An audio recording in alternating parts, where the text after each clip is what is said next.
All right, shoot, Dolan.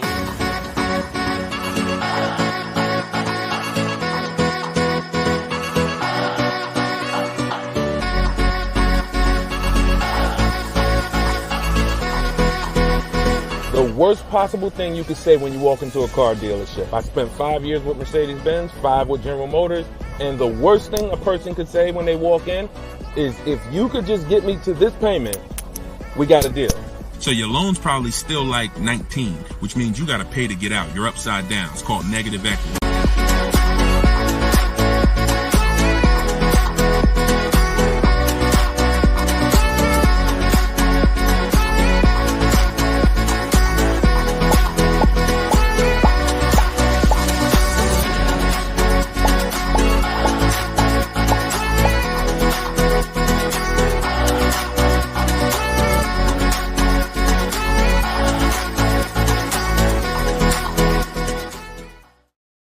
What's going on, everybody? We are officially kicking off episode 1 of Car Shopping Questions and Answers. I am your host, Deshone the Auto Advisor. We're going to do this show for about an hour. I'm excited to get really down into the nitty-gritty of showing you how you can buy cars, lease cars, and get below market prices.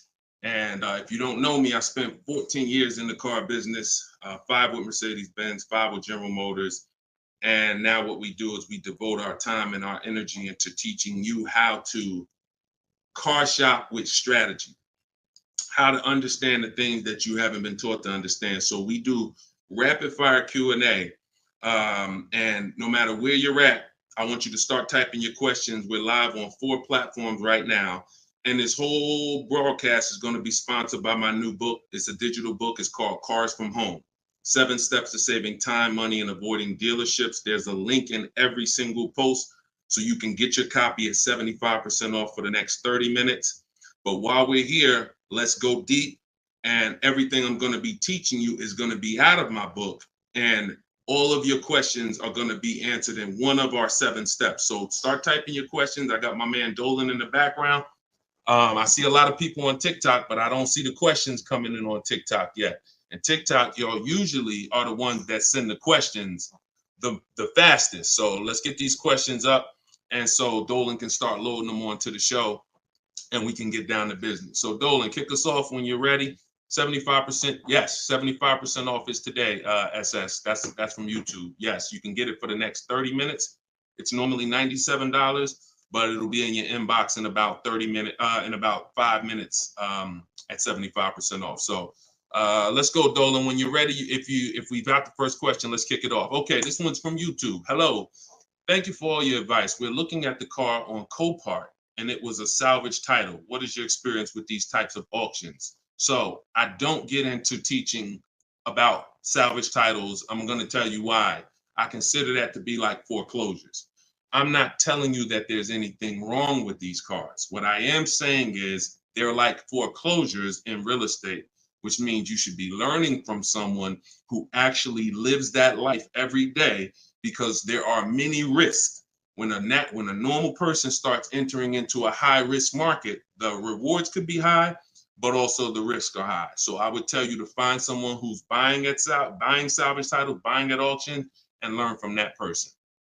Okay, go ahead, Dolan, shoot the next one up. Okay, this one's from Instagram. I got a lease with Nissan, not looking to go back to Nissan. Should I buy it out and then trade the vehicle in for what I want? This is a great question. First of all, can everybody hit the share button? And if you're on TikTok, can y'all just start tapping the screen and light this up? Because we want to set people free, and it takes all of us to do this. It takes the people who are committed to this mission. You want to save money. You also want your friends to save money. Tag somebody. They'll thank you. So this is a great question. The only time it makes sense financially to buy a lease is when you're keeping it another 8 years. I'm going to tell you why. I'm teaching something called the 8-year rule, because what you guys have to learn is the unseen expense. The unseen expense is depreciation. That's the expense you haven't been taught to see. You haven't been taught to focus on it. It's depreciation. That's the reason why when you buy a car today for $30,000, tomorrow, if you tried to sell it, it's not worth 30,000 anymore. It's worth 25. It's worth 24, whatever. That's depreciation. So when you keep your car long term, your car's value goes down like this. But when you keep it long term, the depreciation starts to level out. When you buy your lease, all you're doing is buying a pre-owned car. That's all you're doing. Yes, it's a lease that you had, but you have to start seeing it as it's just a used car. So you want to ask yourself, should I buy a used car and then turn around and sell it? That's what you're talking about. Now, Coach Mojo, we don't buy leases. What we do is we see if we can sell them for a profit. If you didn't know you could sell a lease, I want you to type a 1 in the chat. We're going to be peeling back a lot of things you're going to discover as you listen and you stay in this community. You can sell a lease. Most of you have heard of the term lease with the option to buy, but you're not familiar with lease with the option to sell. You have those rights no matter what. 9 times out of 10, we're going to exercise our option to sell. And how you sell, there's 3 ways to sell. There's 3 different types of what I call an equity assessment. This is step 2 in my book. You must do an equity assessment. If you have ever dropped your lease off to a dealership and you haven't done this, then you could have given them thousands of dollars without knowing. So what you're going to do is do an equity assessment by calling the bank, finding out how much you owe. You want to get your payoff. That's going to tell you, let's say it's $18,500. That's your customer payoff. Now what you want to do is you want to see who will pay you more than that, or at least that amount. And we don't go to dealerships for that. We go right online. This takes 20 minutes to do. We're going to go to CarMax.com, Driveway, Carvana, Kelly's Blue Book Instant Cash Offer, AutoNation, and Car Guru Sell My Car. This is going to get us 6 offers, cash offers. See, our cars are not worth what an algorithm tells us our cars are worth. Our cars are worth what a person is willing to pay for today.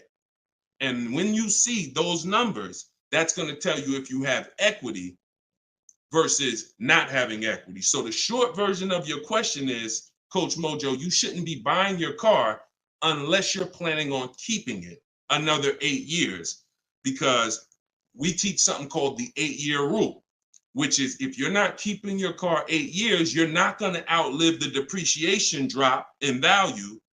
So you shouldn't be buying it. You should be leasing. And I know a lot of you probably, oh, well, Deshone, I was taught never lease. I was taught don't lease. I was taught don't lease. Well, you're going to find out the more you stay here, as you just dive in to financial numbers we go over, you're going to see that that's bad advice. And unfortunately, millions of people have been subject to bad advice that has been costing them money. Okay, so we'll go more into detail on that. There's only 2 ways to beat depreciation. Long-term ownership, that's our 8-year plus people. If you're keeping your cars, your next car, if your plan is to keep it 8+ years, I want you to type K in the comments for keeper. Type K in the comments if your next car, you're like, Deshone, my next car, I want to keep it at least 8 years. I want you to type a K. All right?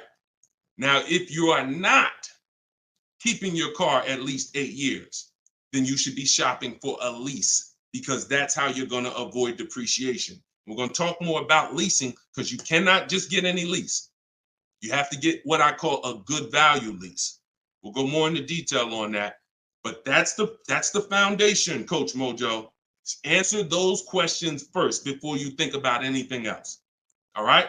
Go ahead, Dolan. Shoot the next question up, man. Keep typing the questions, y'all. We're bringing them from all platforms. This one's from TikTok. What to do if you have no pre-approval letter, even with a 730 score? Okay, great question. We don't focus on pre-approval letters. What we focus on is making sure, all right, so I teach something called the bank bidding war. Everything we're going to do from now on is going to be a bid. Could y'all keep tapping the screen on TikTok? I see y'all running the lights up. When y'all keep tapping the screen, what it does is let TikTok know, listen, more people need to get over here, because we're talking about something that everyone needs to hear. So I appreciate y'all. Look, they're running them up. What to do if you have no pre-approval letter. So we were taught always get pre-approved. But here's the problem. People got onto it. Whenever we do something and the public starts moving in a way, the big companies adjust to it and they find a way to infiltrate it. Most of the companies that you are trying to get pre-approved from, that I'm trying to get pre-approved from, their goal is to isolate us. Something called restricted pre-approvals. I'm gonna tell you what a restricted pre-approval is and why we stay away from them. A restricted pre-approval limits where you can shop. We'll approve you, but only to shop with Carvana. We'll approve you, but only to shop with our dealer network. We'll approve you, but only to shop with a drive time dealer. Because a pre-approval is the whole purpose when you learn how we shop, which is to shop wide. When you start seeing to shop wide and get multiple offers and see the entire 100-mile radius within where you live as a huge market where people are competing to sell you a car, you'll start seeing why we never want to deal with a restricted pre-approval. So what we do is we use something called the bank bidding war. The only way, how many people have asked themselves, did I get the best interest rate? Type dollar signs. If you've asked yourself ever, you bought a car and you said, did I really get the best interest rate? Type a dollar sign if you've wondered that. See, the only way to get something we call price assurance, which is to guarantee. See, these are powerful words that I want you to add to your vocabulary when you're car shopping. We need to guarantee that we got the best interest rate. How do we do that? Getting bids. Experian wrote an article. They allow you to have multiple lenders pull your credit with a hard pull and compete and give you rates within a 14 to 45 day period. Now, don't ask me why they say 14 to 45 days. That's the window. I'm going to teach you how to do it in a way where it'll only take you 2 days and you're going to let tons of people run your credit and you're going to guarantee you got the best rate, and it's going to weigh on your score like one hard inquiry. So if one hard inquiry would have dropped your score 9 points, natural. We buy a car, a hard inquiry is going to drop our score. That's natural. But we're going to get 20 hard inquiries and it's going to drop our score the exact same way. This is how it works. You do not let anyone run your credit under any circumstances until after you find your car. In my book, I have something called the Perfect Budget Calculator. I created this tool. What it does is it's going to tell you, it's going to give you multiple goals. It's going to tell you exactly what car you can afford. It's going to tell you how to be under your max monthly payment. And you put everything you want to put in, what your max monthly payment is, we use the standard interest rate. So whatever the interest rate is at this time, we use that. Budget. The only purpose for a pre-approval is to budget. Think about some of you who are homeowners. The only purpose in getting pre-approved was to budget so that you can go buy your house, right? You with me? That's the only purpose. If we don't get pre-approved, we don't know how much we could afford. So when we do, what we do is we take the average interest rate, and that's what we're going to use to estimate our payments. This is in my book. See, I created technology. So some of you are saying, Deshone, is this just a book? No, it's not just a book. I have links in there. I have links to videos in there. I have platforms that I've created and calculators and tools that I created that I wish I could refer to you. No, but they're only in my book. So you can get the book. I'm going to teach you how to do things the manual way. Some things you can say, Deshone, I could do that manually. But if I'm telling you about a tool I created to use so that it can budget for you, then the only way to get it is to actually get my book. You can get it for 75% off in my TikTok bio. You can get it in my Instagram bio. You can go to deshonesbook.com, or you can scan the QR code and get your copy for 75% off for 30 minutes. But when you budget, you know exactly how much you can spend on a car, and you go find your car under that budget. The Perfect Budget Calculator is going to give you multiple goals. See, here's the problem. When you go out shopping for a car, you notice how you have a budget in mind and you typically tend to go over it. You say, I don't want to spend any more than $500, or I don't want to spend any more than $30,000. But you usually end up going over it because you don't factor in tax. You don't factor in how long the loan, you don't factor these things in. Okay, well, how much? They said I'm pre-approved for $30,000, but What does that equate to in a monthly payment? It's broken. It's a broken system. When we go out, we find the car we're looking for. That's when we are going to now let people run our credit. Never before that. We go out, you find your best deal on a car. That's when you come home and you let multiple people run your credit and fight it out to give you an interest, to give you a loan. See, because if you open up, if you let people run your credit before this, now they're going to give you a time limit. So even this is all answering this young lady's question about pre-approvals. The reason why they're garbage is because if it's a hard pull, they're garbage, because now they've started that window that I told you about. You got 14 to 45 days and it starts to count down. Now you're trying to rush and find a car. Some of us, it might take us 3 months to find the best deal on our car. If you got a pre-approval and the time is expiring, you're shopping with your back against the wall. Second reason it's garbage is because once they give you a pre-approval, you are now tied to them and you don't have the opportunity to bid, and it's just garbage. So do what I'm telling you to do. When you find your car, that's when you're going to come home and you are going to now let people run your credit, and then you are going to let the dealer see if they can beat it. See, this is a must. I know you may have been taught, oh, I don't let that dealer run my credit. No, make them compete. The bad part is when a dealer is trying to give you an interest rate when you have no offer. That's bad. But when you have an offer, that's when he's trying to beat it. And that's a very different thing. You tell him, hey, I got 7.2 from whatever bank. That's the best offer I got. Okay. Now that dealer goes to work with their 7 to 12 bank. Hey, listen, can we beat this? And when he calls you, he's going to tell you one or two things. Hey, good news. I was able to beat that interest rate. In which case, you what? Guarantee you got the lowest interest rate. Or he's going to say, listen, I tried my best. I talked to every bank I got. Nobody could beat that rate. In which case, what? You still what? Guarantee you got the best interest rate. So the only way we're going to be able to do that is with bids. We're going to stop negotiating. We're going to start making people bid. That's what we're all about here. Go ahead, Dolan. Shoot the next one up. I'm going to try to get through these. I'm going to try to give, see, I can't do short answers to some questions. Okay, hold on. Yeah, hold on. Link to 75% off is not working. Are y'all able to click it on TikTok? Let me know on TikTok if y'all are able to access the 75% off. Okay, this one's from YouTube. My credit score is between 500 and 600. Can I still get a nice car? Great question. You should be focused on getting a great car, and you should be, all right. My credit score is between 500 and 600. Can I still get a nice car? Under no circumstances do you ever want to compromise on the car. Follow me. You are going to focus on getting a great car, knowing I'm probably going to pay more in interest. Paying more in interest is not bad considering your situation. Here's why. That can be fixed.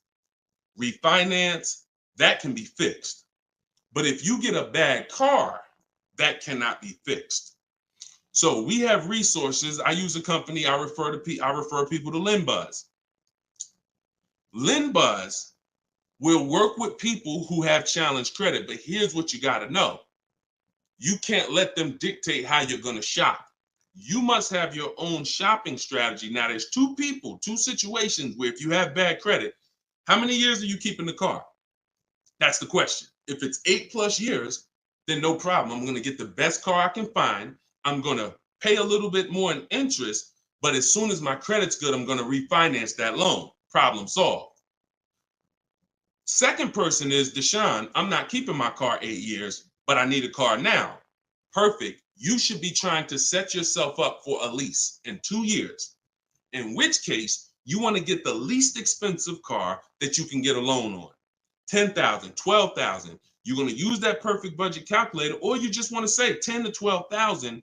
You're going to try to find a car in that range. I'm going to tell you why. In 2 years, when you go to trade out of that car, if you go and buy yourself a $20,000, $30,000, $40,000 car, you're going to have a bunch of negative equity.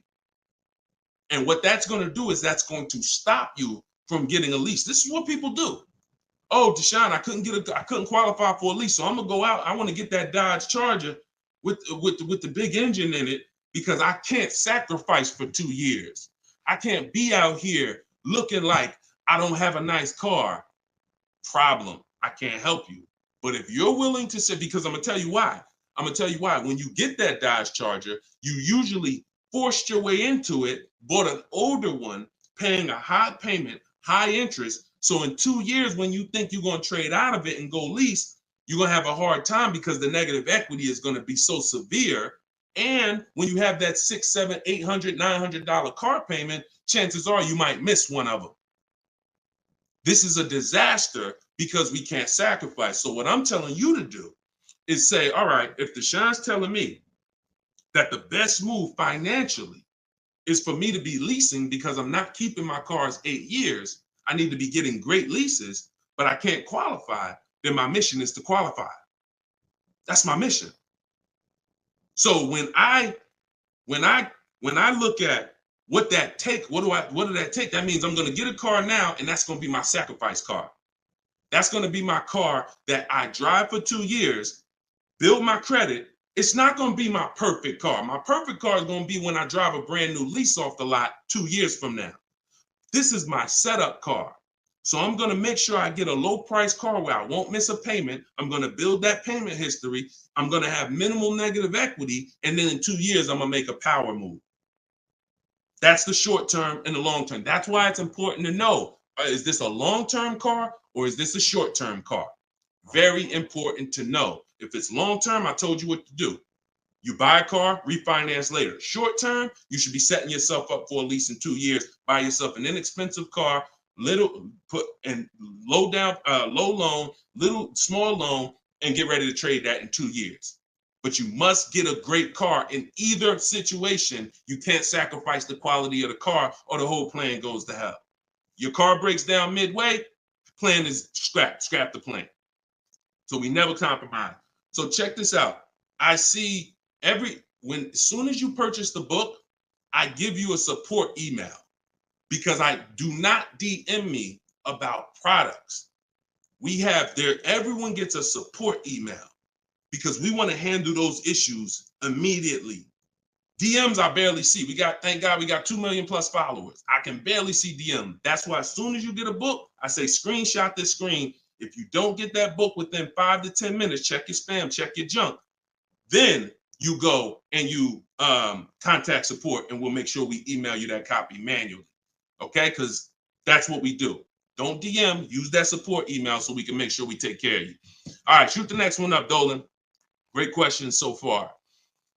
What would dealers try to sell you a car that has issues?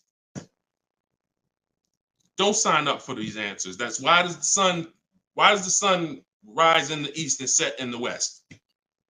Some questions are not worth trying to answer. Just plan accordingly and move accordingly, knowing these things are. If the people who are supposed to be taking care of you with cars are not educating you, are not moving with integrity, then you better be educated. Remember that.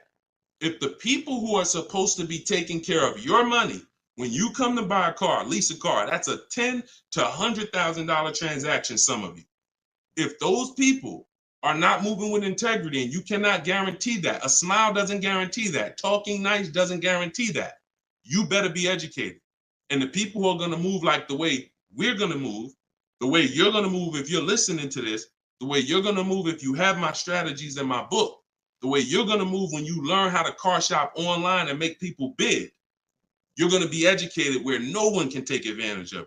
You're empowered. You're the one in control. You're the prize. You're the one people are competing with to earn their business. And that's what I want for you. All right, go ahead, Dolan, shoot the next one up. This one's from Facebook. I'm about to begin the process of buying a car from a dealership. They're offering me a lowered payment if I go with one of their lenders. Are there any ways to save on this deal? So have you gotten bids? See, look, you were programmed to be loyal to dealers. I'm from the industry. I was in the industry for 14 years. I'm teaching people all around the country. We have over close to 8,000 customers that have used our stuff and used our products since 2021. We have data from all around the country. There is absolutely no way that you're going to get your best deal ever focusing on one dealer. That would be like you going into a supermarket and say, hey, no matter what the price of this item is, I'm only buying it from this brand. Or you saying, oh, I'm gonna buy a TV. No matter what I'm just gonna walk into Walmart and whatever the best price on the TV is that I see, I'm just gonna take that. I'm not gonna look online, I'm not gonna look on Amazon, I'm not gonna look on Best Buy. I'm just gonna walk into one store committed to try to get a deal with that store. That's the same thing you're doing. Could y'all keep running the likes up on TikTok, keep tapping the screen? If you're getting value out of this, I appreciate it. We don't do that anymore. That is a recipe. And look, I'm going to tell you something, and I hope you don't take offense to it. Our grandparents shopped like that. In what way in 2024, 2025, almost 20 years, 30 years after the internet's being invented, you're still shopping like our grandparents shopped? Does that make sense? It makes sense when you're like, yeah, Deshone, that's what I'm doing. But it doesn't make sense in the grand scheme of why am I doing this? It's because that's what you were taught to do. That's why I represent unlearn, relearn. You can't win with what I teach unless you're willing to scrap all that bad knowledge. We don't buy from one dealer. 3 transactions that people have been, I'm gonna break this down real quick in literally a second so y'all understand. There's 3 transactions that you've been taught to give to car dealers. 3. Buying your car from them is one transaction. Who you get your loan from is another transaction. Who you sell your old car to is a 3rd transaction. And many of you have been taught to give the dealer all 3. Meanwhile, there are people who only want to give you a loan. They don't sell cars. They want to compete for your loan. There's other people who want to buy your old car. They don't sell cars. They want to buy your old car. Y'all get what I'm saying?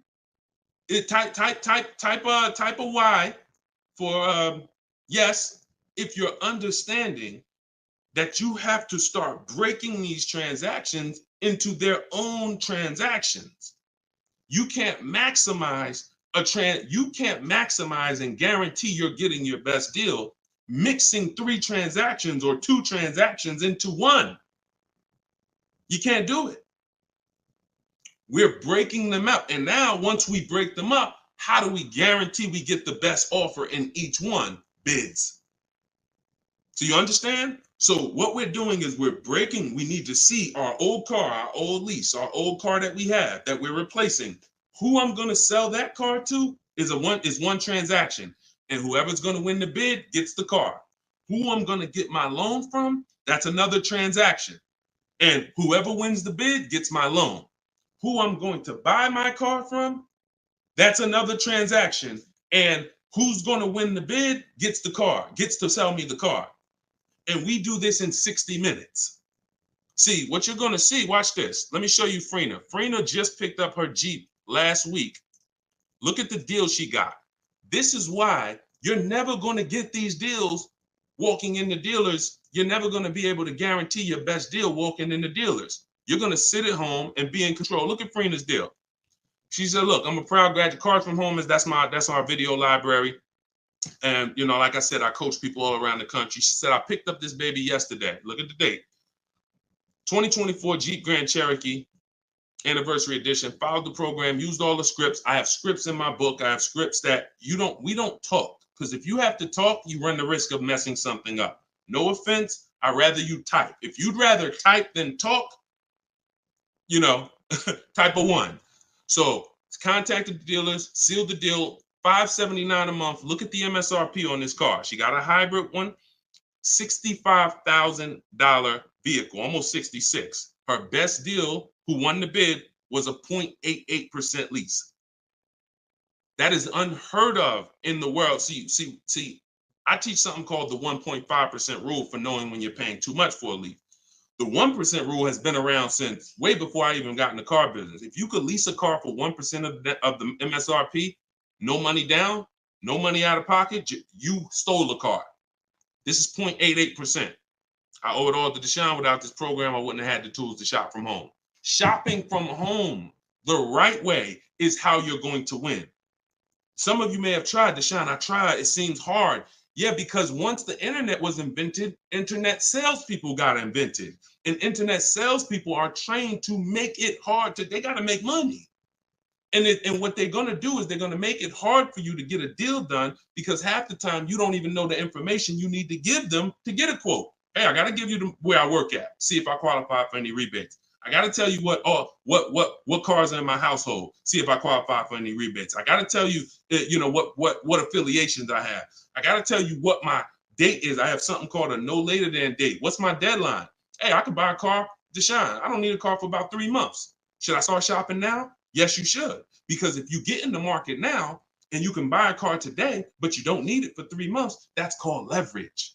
See, most people walking in the dealers, they're like, hey, I need a car this week. I need a car today. That means the car that's coming 6 weeks from now, they can't benefit from that. You can. But you got to learn how to give this information. And this is why when you try to shop online, you have a hard time because you don't know. You're defensive and you're like, I'm not giving the dealer what they need, but I'm also not staying in a position where I don't give them too much information where they can use it against me. So that's what we'll learn. Everything I'm teaching you is, if I can boil it down to a couple simple things, mastering the science of shopping from home. That's why my book is called Cars from Home, 7 Steps to Saving Time, Money, and Avoiding Dealerships, and making people bid for your business. We can sum that. Once you master those 2 things, you're going to save more money in 60 minutes than you ever saved going into dealers 2, 3, 4 times, spending hours in there.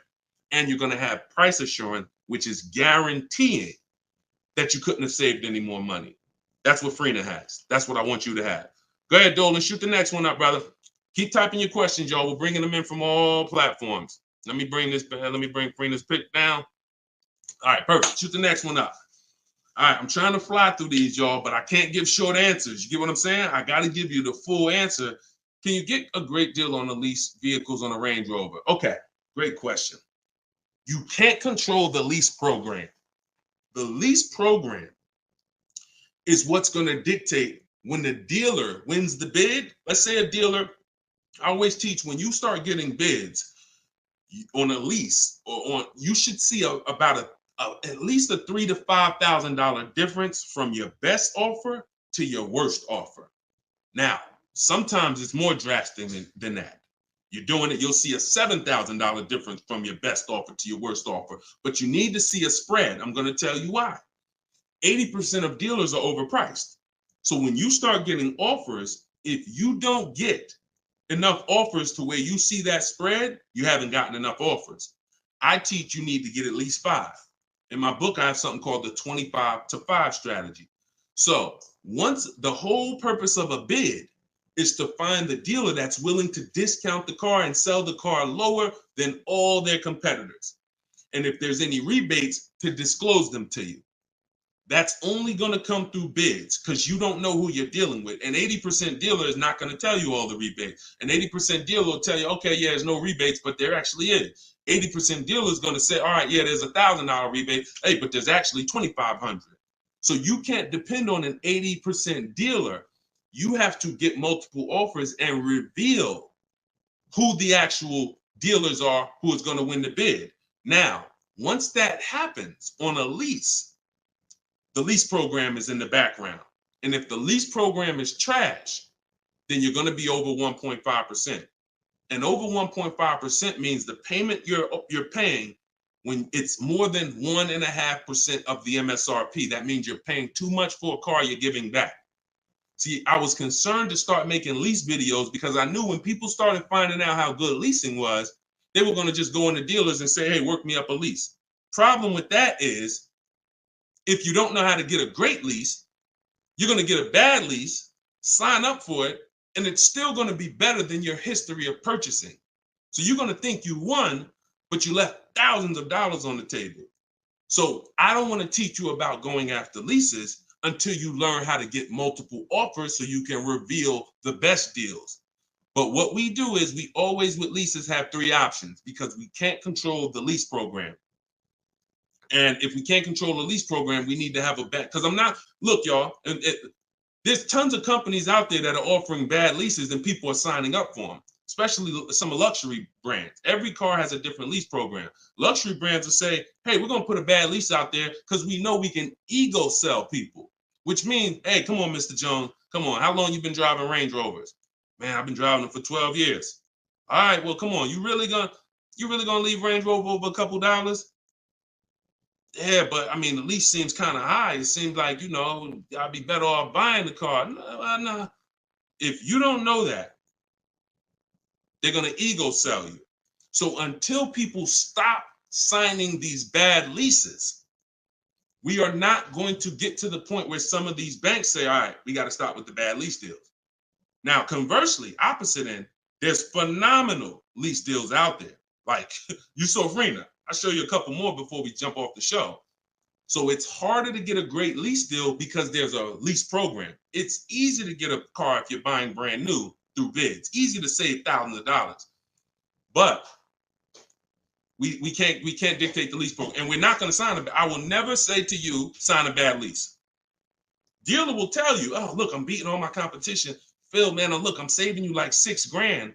Man, I wish I could lower the payment, but the lease program's not good. That's okay. That's why it only takes us 60 minutes to get these quotes. We don't want to spend hours to find out it's a bad lease program. We pick a car, we get our bids. Within 2 days, we're going to know if it's a bad lease program, in which case we move to our Plan B vehicle. Okay? So everything I'm teaching is out of my new book. It's called Cars from Home. It's a digital book. It's called Cars from Home, 7 Steps to Saving Time, Money, and Avoiding Dealerships. Your goal is to master the science of car shopping from home and to start making people bid for your business. All right, that's everything it's going to show you in 7 steps, and you can get it for 75% off in my TikTok bio, or you can get it in my Instagram bio, or you can get it in my you can go to deshonsbook.com or scan the QR code.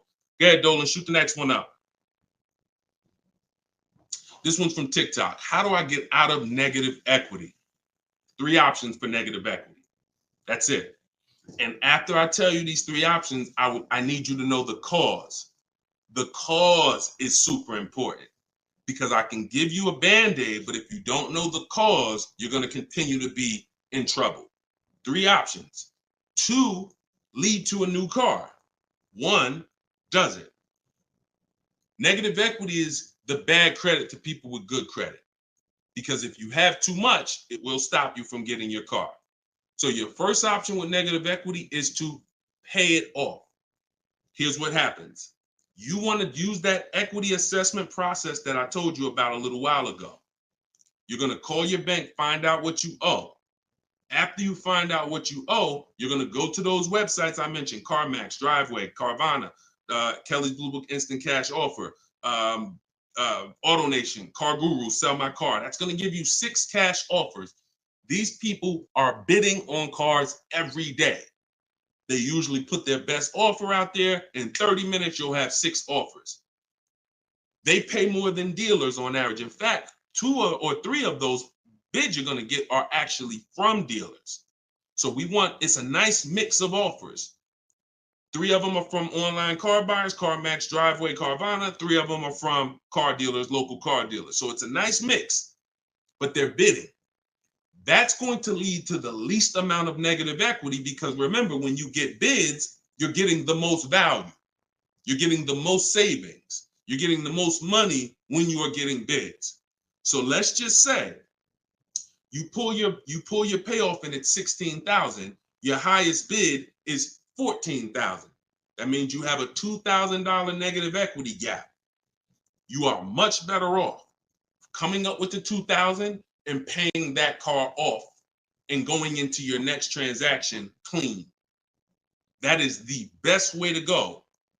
Because now, if you can't do that, I'm going to tell you why it's the best way when I tell you the second way to get out of negative equity. If you can't pay the difference, then that means you must bring that car. You can't do a separate transaction with that car because you need the dealer who you're going to buy the car from to wrap the negative equity into the new deal. They are still going to win the bid. You must, in all cases, only deal with dealers who won the bid.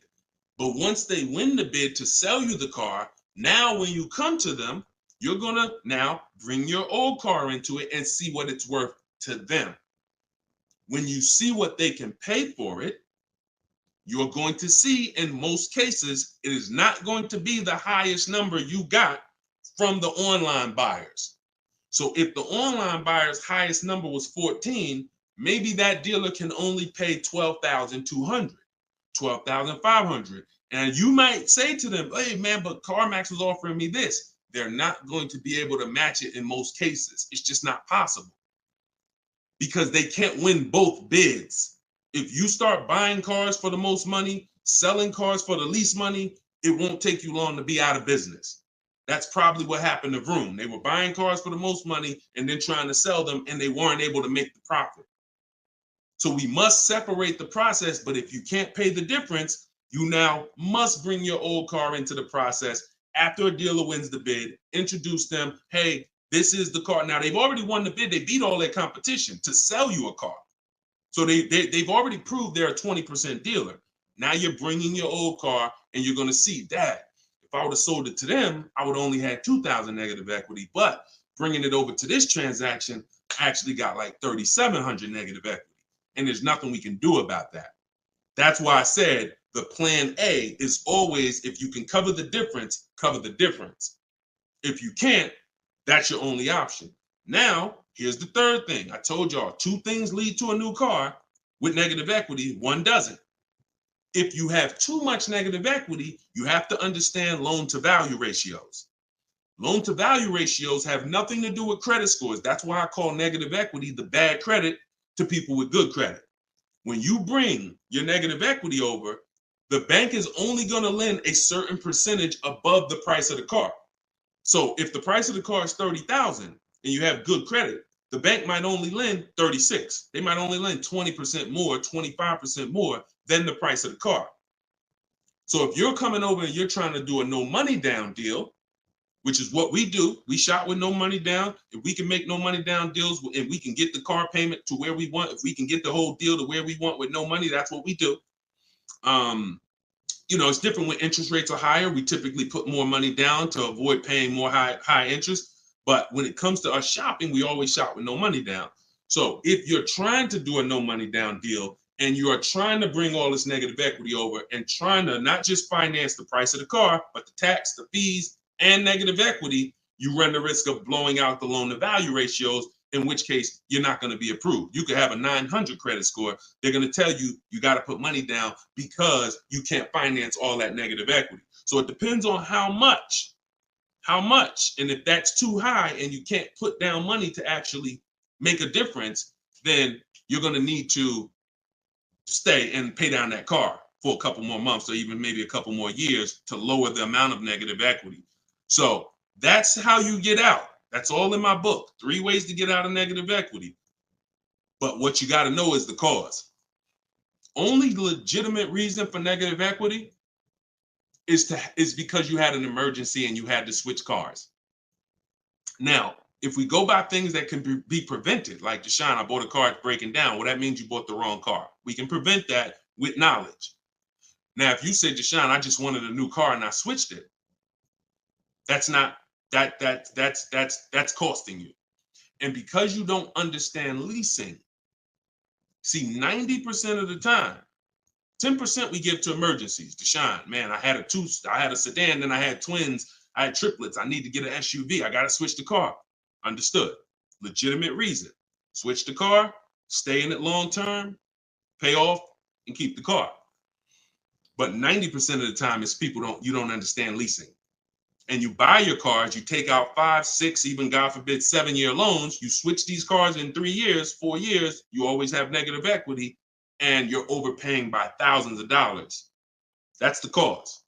That is the cause. I've been doing this since 2006. The reason for most people, most of your negative equity is because you haven't learned the lease yet and you're buying cars, but you're a short-term person. All right? And the more you stick around here, the more you'll understand why that's a mistake. If you get my book, you'll understand, oh, I've been doing this wrong. Now, I was taught this. I don't blame you. You were taught that. But when you learn, when you do better, when you know better, you do better. And that is my goal, is to make sure you know better. My pleasure, Reggie. He said, thank you for everything. My pleasure. Absolutely. Everything I'm teaching y'all is out of my new digital book, Cars from Home, 7 Steps to Saving Time, Money, and Avoiding Dealerships. You can get your copy for 75% off as part of our launch in my TikTok bio, in my Instagram bio, or you can go to deshonsbook.com. There's a link in the comments, or you can scan the QR code if you're watching us on the television, and you can get your copy for 30 minutes. Once that timer expires, book goes back up to $97. So get your copy before the timer runs out. Go ahead, Dolan, shoot the next one up. All right, this one's from YouTube. Appreciate all of your content. Thank you. We are looking to buy our teenage daughter her first car. Is there any downside to purchasing outside of a name franchise dealer? No, if you do your due diligence, because there's 100,000 plus used car dealers in the country. Let's assume 80% of them are trash. As long as you are sorting, when we shop for used cars, and you want to ask yourself the eight-year rule question. If you're not keeping this car, if you don't think your daughter's keeping this car 8 years, then you should be shopping for a lease for her. Now, if you say the only difference, there is one exception to the 8-year rule for those of you who are buying inexpensive used cars. $10,000 used cars, $7,000 used cars, that's different.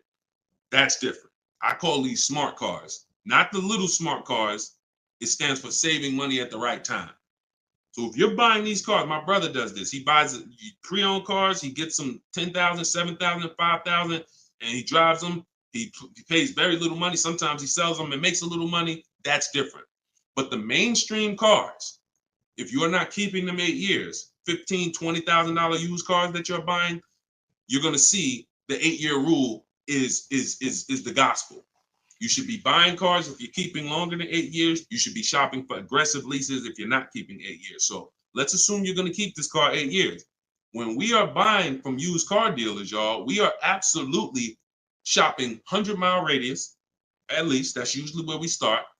And then we're going to search, and we're going to narrow down based on title history, based on service records, based on accident history. And then we need to verify that the price that they advertise online is legit, because there is something going on right now. It's been happening for a few years. They know you're looking for online prices. So what they do is they put a price online that they don't intend to honor. So the first thing, so we narrow it down based on those things. And when we get to this final step where we got our top 3, top 5 choices, we need to see who's going to do bogus fees, who's going to try to hit us with bogus fees, in which case we eliminate them. And then we narrow it down to the best one. And we need to pull the original. Listen, who's going to be buying a used car? I want you to type a U. If your next car you're keeping for more than 8 years is going to be a used car, type a U in the comment section. Or if you've purchased a used car in the past, type a U in the comment. Type a U in the comment. Okay, Snowman, I see you. Felicia, I see you. Miss Bambi, I see you. Reginald, I see you. Okay, so we got a lot of people. Okay, all right, we got a lot of people who are going to be buying a used car or have bought a used car in the past. What I just told y'all is how we're going to talk about how we're going to get a quality used car. Plus, I do something, step 4 in my process is we have to do a longevity check. Some of these cars have data that shows they don't last more than 80,000 miles before the transmission goes out. If you don't know that, then there's nothing you can do but be surprised when the transmission goes out at 78,000 miles. So we always want to do a longevity check on Google. We search these things. But the other way, what I just told y'all is how we make sure we're getting a quality car. Accident, title history, service records, accident history. But when it comes to now the value, Deshone, how do I make sure I'm actually getting a great price? How do I make sure that the car I'm buying is the best price in the market? We need to know the original price of the car. We need to know what the car was brand new. Because what you've been taught is to focus on what the website tells you. Is this a good deal? Great deal, below market. Because websites, their job is to be accountable to the people paying them. And if they were telling you that this car that you're looking at for $30,000 was originally $38,000, and it's actually only being discounted $8,000 from when it was brand new. If they were telling you that, then no one would be buying those cars, in which case no one would be paying them to list their cars on those websites. So they're not accountable to you or me. They're accountable to who pays them. So we find out through the window sticker what the original price was. Carfax has agreements with some brands where they will actually give you the original window sticker, but we must get the original window sticker. And when we get the original window sticker, that's going to tell us the discount with something I call the true value percentage. We created this. The true value percentage is the discount from the price when it was new. And that's all that matters when you end up choosing a car. Give you an example as we wrap this question up. If you're looking at three Honda Pilots. You've narrowed it down to 3 Honda Pilots. They're all within $1,000, $1,500 of each other. One's $30,000, one's $30,500, one's $31,000. Similar mileage, similar title history, similar everything. We get stuck right there.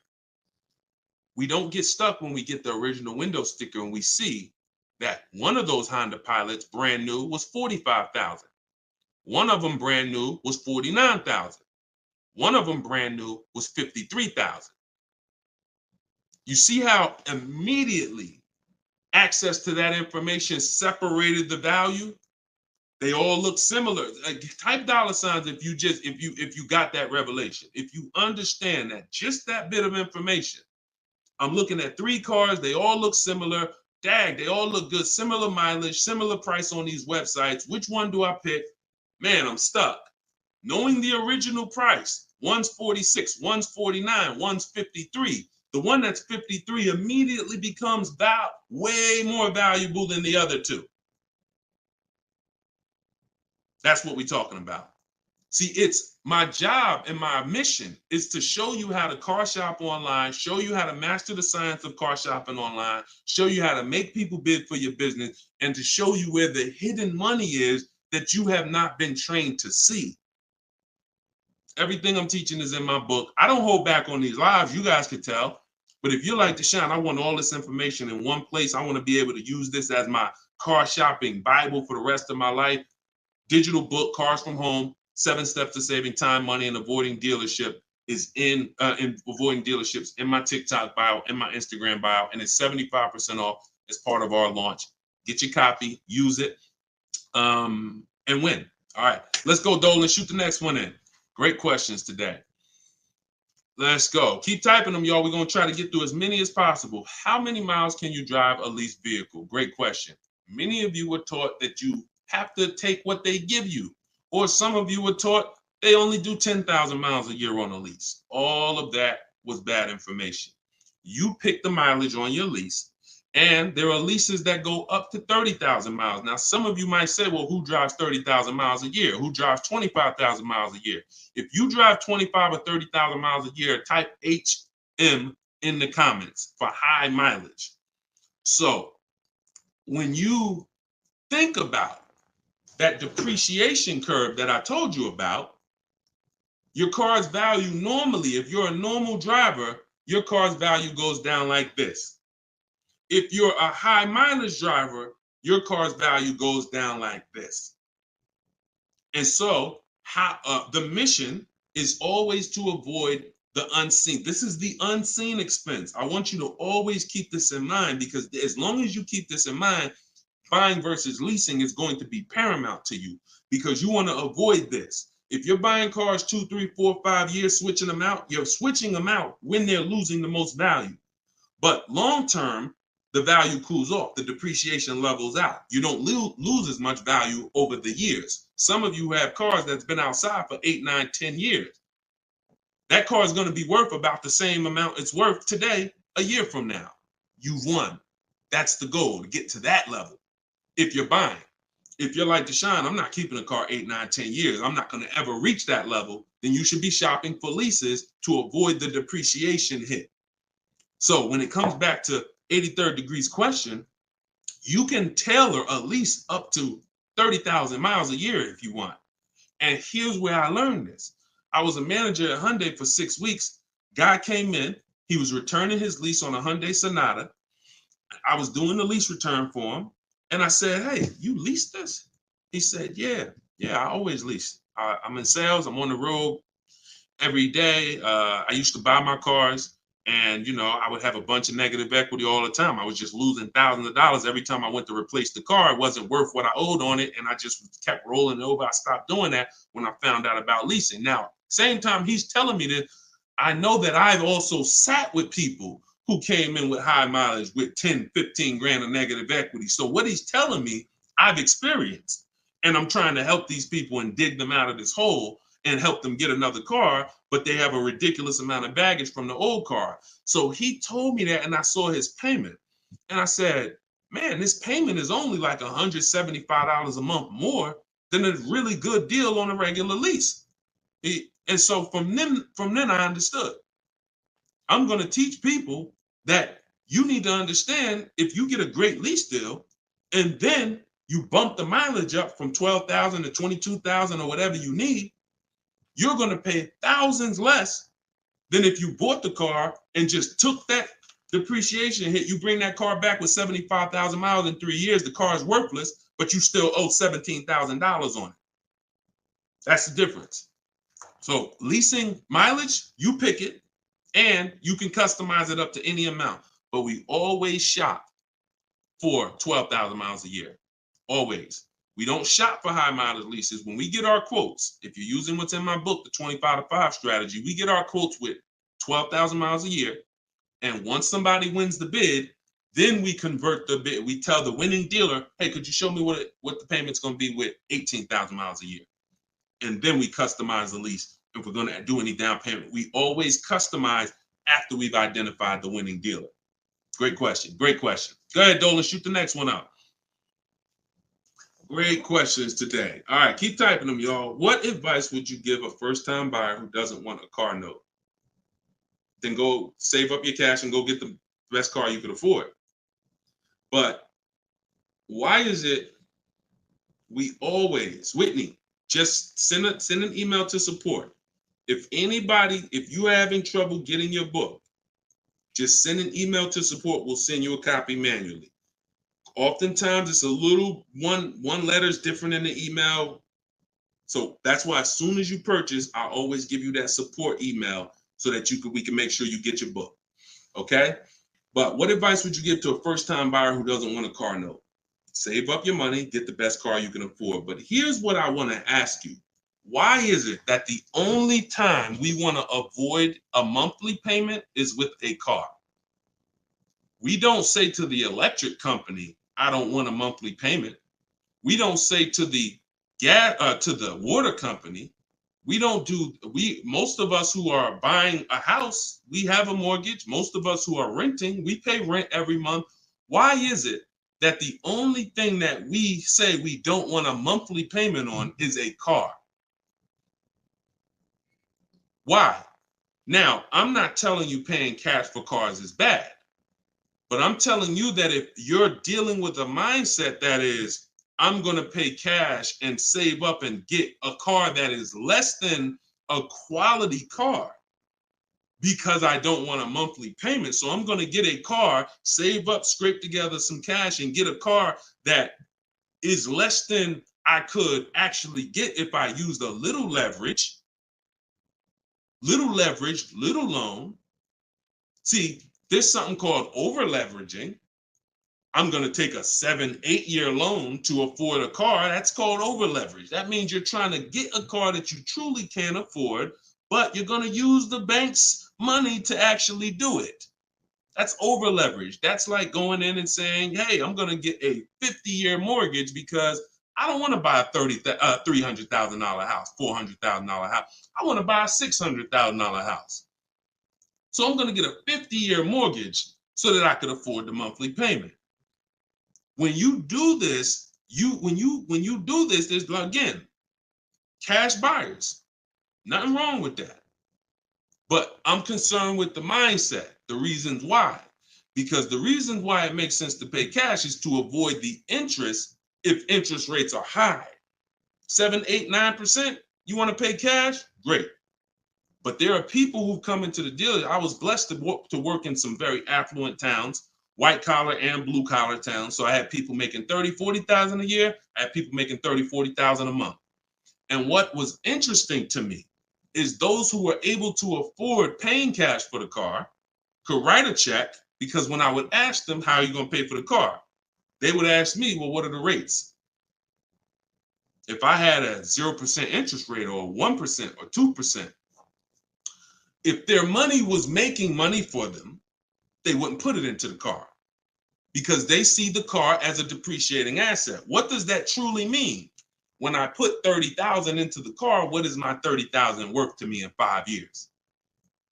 Let that sink in.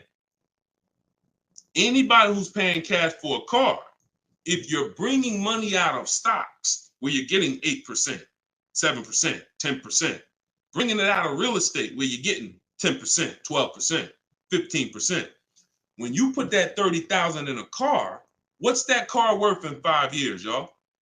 What is a $30,000 car worth in 5 years? Average miles, 60,000 miles driven on it, 30,000. What is it worth in 5 years? Throw some numbers out there.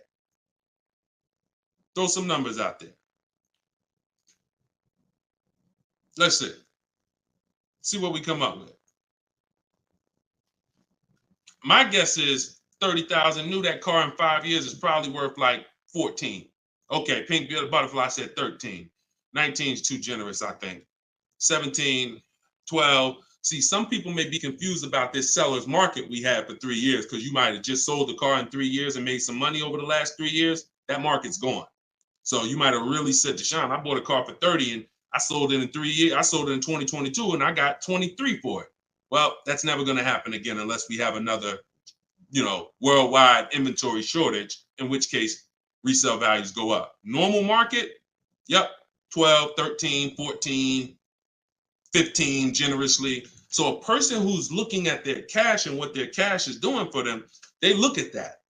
I put that money in my car, 30,000. That money could have been in the market, and that 30,000 in 5 years could have earned me another $6,000 of interest, $7,000. In which case I'm up.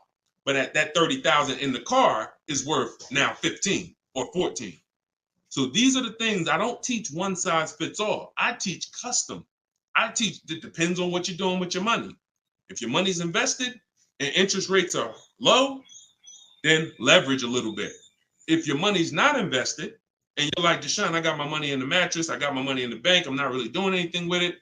All right, pay cash, keep things low. Keep things low. If interest rates are high, pay all the cash, higher down payments, get the loans out of here faster. That's why I see one size fits all car buying advice I hate. That's what has failed you. This one size fits all formula. Everyone should do this. Everyone should pay cash. Everyone should get a used car. That one size fits all, no one should lease. One size fits all formula fails every time because it doesn't take into account real finance. All right, go ahead. Great question. Go ahead, Dolan. See, and I'll answer the question and then go into a little spin-off answer. All right, this one from Instagram. If I want to keep my car for 8 years, should I finance the car? Absolutely. The goal is to get the best car and the best value. So if you can't pay cash and you say, I want to get a better car, what I teach is when you start budgeting, you are going to now see, can I get a new car or is my budget for a used car? The goal is to get everything you need.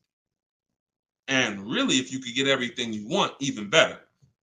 What's the difference, Deshone? Well, needs is I gotta have 3 rows because I got 4 kids.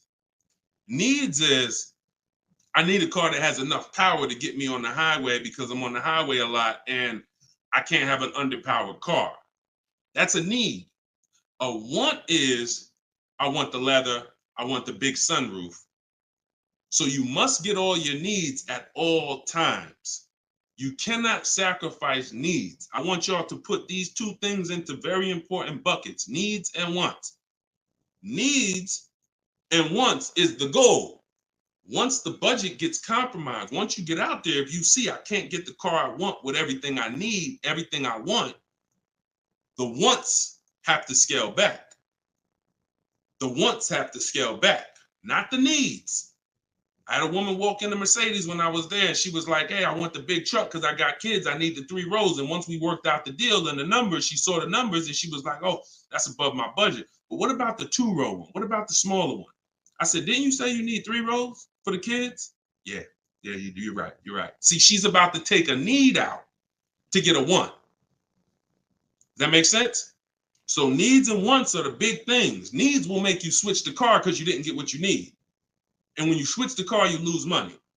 So when you didn't get what you need, you will switch the car and lose money. If you didn't get what you want, that's easier to bear. Needs is like from day one, this car is not doing what I needed to do. So we must get our needs first. And that's what we talk about. So then you choose, can I budget, get me a new car or a pre-owned car? And once you make that decision, you just go out and you're now shopping the market. I use, in my book, I have something called the multiple marketplace strategy. This is when we shop for used cars. We're on all the marketplaces. We're seeing the whole market as one big marketplace. Everywhere cars are, we are looking and we're narrowing it down to our best, top 3, top 5. And then we're taking one across the finish line. You can't get below market deals on a used car until you see what the market is. See, let me go deep on this for a quick second. The goal for me, if you're learning from me, your goal is to get below market deals, below market leases, below market. You saw Freena's lease. That's a below market lease. That's not a lease that you see advertised that people are getting. So below market pre-owned cars. In order for you to get a below market pre-owned car, you got to know what the market is. So sometimes you're going into one dealer and you're looking and saying, okay, let me negotiate with him. That's a mistake. You don't know what the market is. When you see the low side of the market on a used car, now you're able to see, again, if you're shopping the right way, there's always a spread because there's always people untrained who are going to pay the higher prices.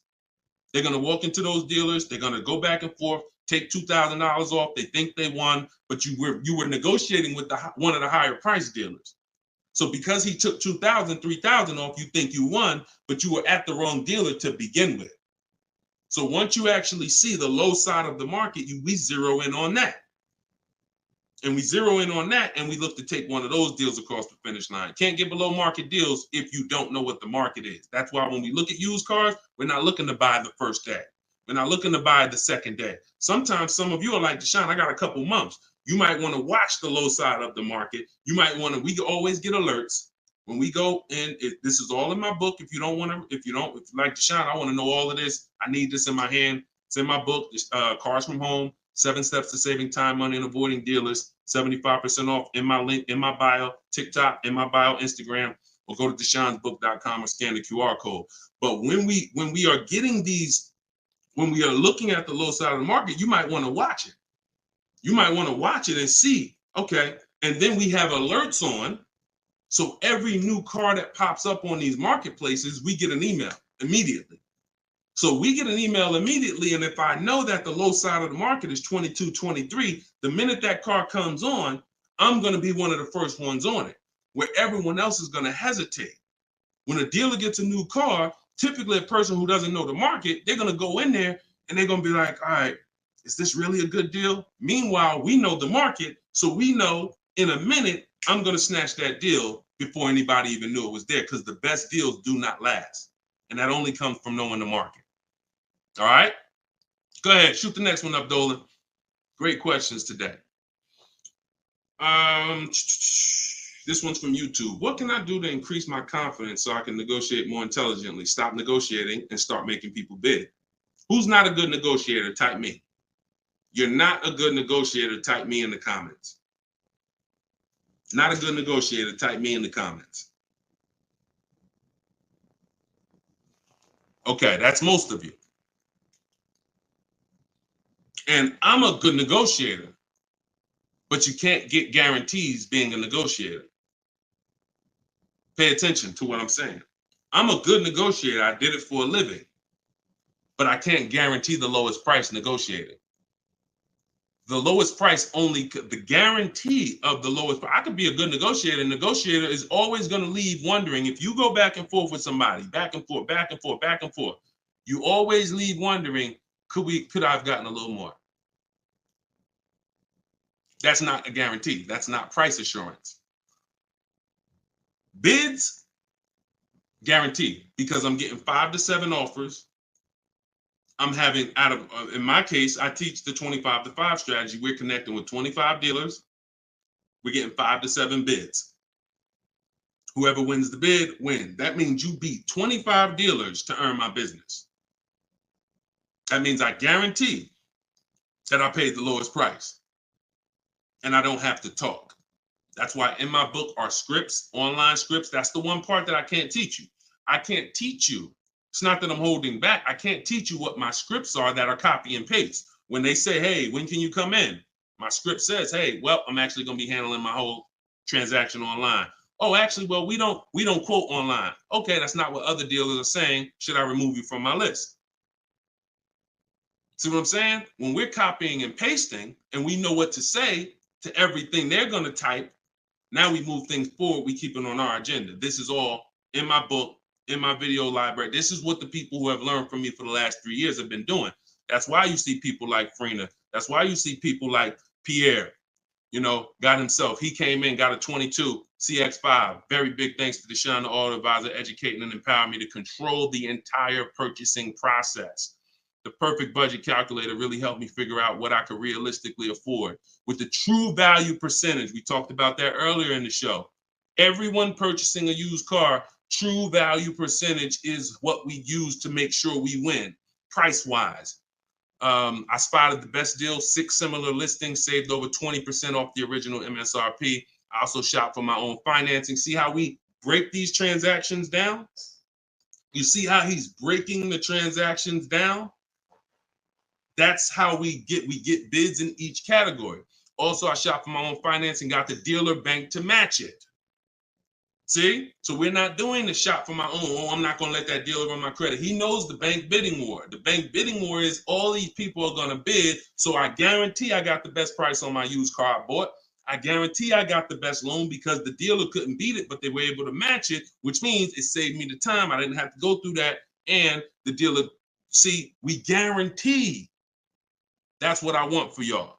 And the icing on the cake, learning about bogus fees and walking away from dealers not willing to remove them. Now, the walking away, he's talking about not physically. He's talking about next, not physically, because we're home. We're not going into dealers walking away. Some of you say, Deshone, if I don't get a good deal, I just walk away. That means somebody wasted your time. And when you walk away, you still need a car. So you're not hurting the dealer when you walk away. Someone's going to buy that car, even if it's overpriced, and they're going to look at you and say, well, you still need a car, so it's really your loss.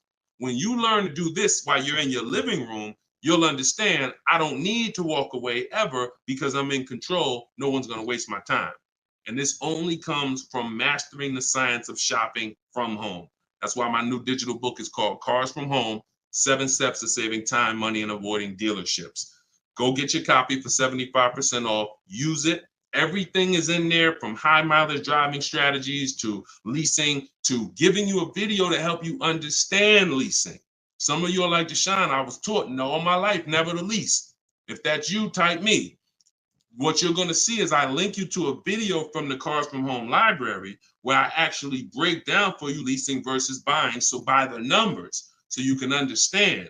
Some of you, that's what it's going to take. You've been programmed so bad about leasing, you need to see it by the numbers to understand that this is costing me money, not understanding this. So that's in there. Purchasing, high mileage driving strategies, links for people with bad credit, and how you're going to get your cars even with bad credit. It's all in there. Get your copy for 75% off for the next 30 minutes. Once the timer expires, it goes back to $97. And win. Use it and win. Listen, we're an hour and 15 minutes in. We want to keep these broadcasts, these episodes. It's episode 1. If you are subscribed to my email list, you'll know when we're live. You'll know when we'll be doing these shows, and you can hop on with us. We want to do because you see all the questions. The only way I could get through all the questions is by giving y'all little short, little one-word answers. What is that going to really do for you? So yeah, we might only get through 15, 18 questions because I'm giving you the thorough answer. And when you see that a car is the second most expensive purchase behind a house, you'll appreciate the thorough answer. No one's going to buy a house and ask about financial literacy and expect a one-word answer. So we shouldn't do it with cars. When cars, we're going to buy more cars than houses. So get your book, y'all. We will be back. We'll be back for another episode very soon. If you're on my email list, you'll know. And I appreciate everybody for tapping in. This is episode 1. We got a lot more coming, and we're going to keep dropping these jewels. Keep unlearning, keep relearning. For the people that got the book, thank you. And for the people who continue to help share this message, appreciate you. We'll see you on the next one.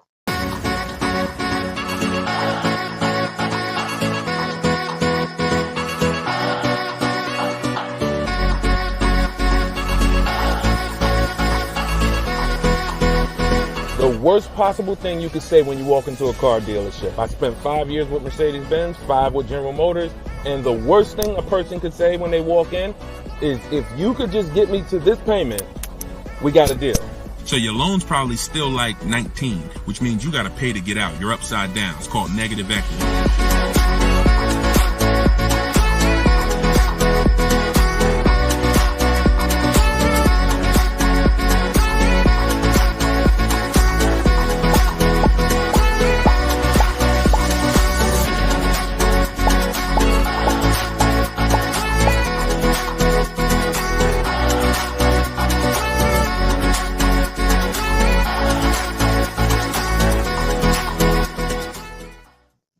What's going on, everybody? Welcome. How's audio? Give me a 1 if audio's clear. Welcome back to Car Shopping Questions and Answers. This is episode 2. I'm your host, Deshone the Auto Advisor. We do these live shows to make sure you know the secrets, the science of car shopping online the right way, and know where the hidden money is. I spent 14 years in the car business with Mercedes, General Motors, and 4 years running my own brokerage, and now the mission is to make you smarter, make you better, help you pay less than everyone else for cars in less time shopping from home. So this whole show is sponsored by my new digital book. It's called Cars from Home, 7 Steps to Saving Time, Money, and Avoiding Dealerships. And you can get your copy for the next 30 minutes at 75% off in my TikTok bio, in my Instagram bio, or you can click deshonsbook.com or scan the QR code. So type your questions in, Dolan, shoot the first one up. We're going to be taking them from all platforms. And if y'all could start tapping that screen on TikTok, so shoot those likes up. I appreciate it. So this one's from Instagram. Does it make sense to buy a car from another state to get a better price for the car? Great question. When you start shopping and getting multiple offers, you're going to see most of your best deals are going to come from dealers far away. Not always, but a lot of times the dealers that you've been buying from, they think they own you. They look at your zip code and they program people to come in. The average person shops 1.2, I think it's less than 3 dealers. So when car dealers know you only are going to shop 2 dealers, then they know they can control you, and they know they don't really have to be as aggressive. Now, when you start sitting at home, like I want you to do, and start letting those offers come to you, and start looking at car dealers, like start looking at all the inventory and getting multiple offers, you're going to find most times your best deal's 45 minutes away. Your best deal's an hour and 20 minutes away, because those people are trying to beat their competition. So you're going to find, you get used to that. You're going to step out of the local business and you'll get used to actually getting your best deal. Here's the saying. We'll wrap this question up with this saying. You buy your car from who makes you the best offer, AKA who wins the bid. If you're new here, we make people bid for our business. The more time you spend with me, you'll never negotiate again. You'll start making people bid. And the second part of it is you service your car where it's the most convenient. You service your car where it's the most convenient. You buy your car from who makes you the best offer. All right? Great question. Shoot the next one in, Dolan. Everybody keep typing your questions. I see you on TikTok. We're going to bring questions in from every platform. Go ahead. This one's from Instagram. Should you buy a car from a rental car sales place like Enterprise or Hertz? First of all, that would be low on my list. They'd have to, and look, I'm not telling you anything's wrong with that. What I'm telling you is that should be low on the list. When we're looking for used cars, rental cars should be low, and they got to be better priced than the cars that are not rentals.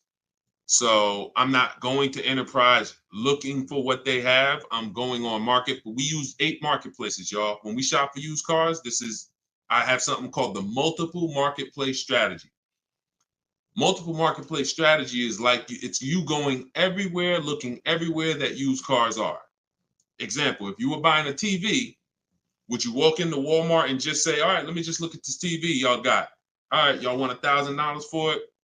But no, you would be online looking at Walmart.com, right?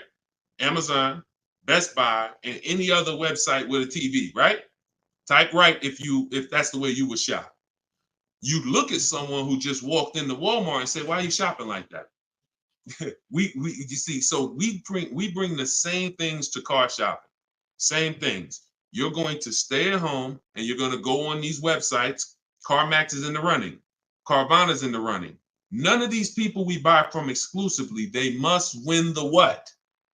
Let's go. Type fast. I want to see y'all typing. I want to have this conversation with y'all, but you got to type fast. They must win the bid. So CarMax is there, Driveway's there, Carvana's there, Cars.com is there, Auto Trader is there, Car Gurus is there. We even look at eBay Motors. So everywhere they're shopping, they're putting inventory. That's where we're looking. Now, if a rental car place has their inventory listed there, then they're in the runnings. If they have their inventory listed on their little website and they just want to sell local people these cars, no, we're not interested. We're not interested. Great question. Go ahead. Go to the next one, Dolan. This one's from TikTok. Is an extended warranty worth it if you buy your lease? I don't get why so many people are buying their leases. Make it make sense to me. Used cars. If you're not, see, we're finding that a lot of people buying their leases because they actually don't know how to shop.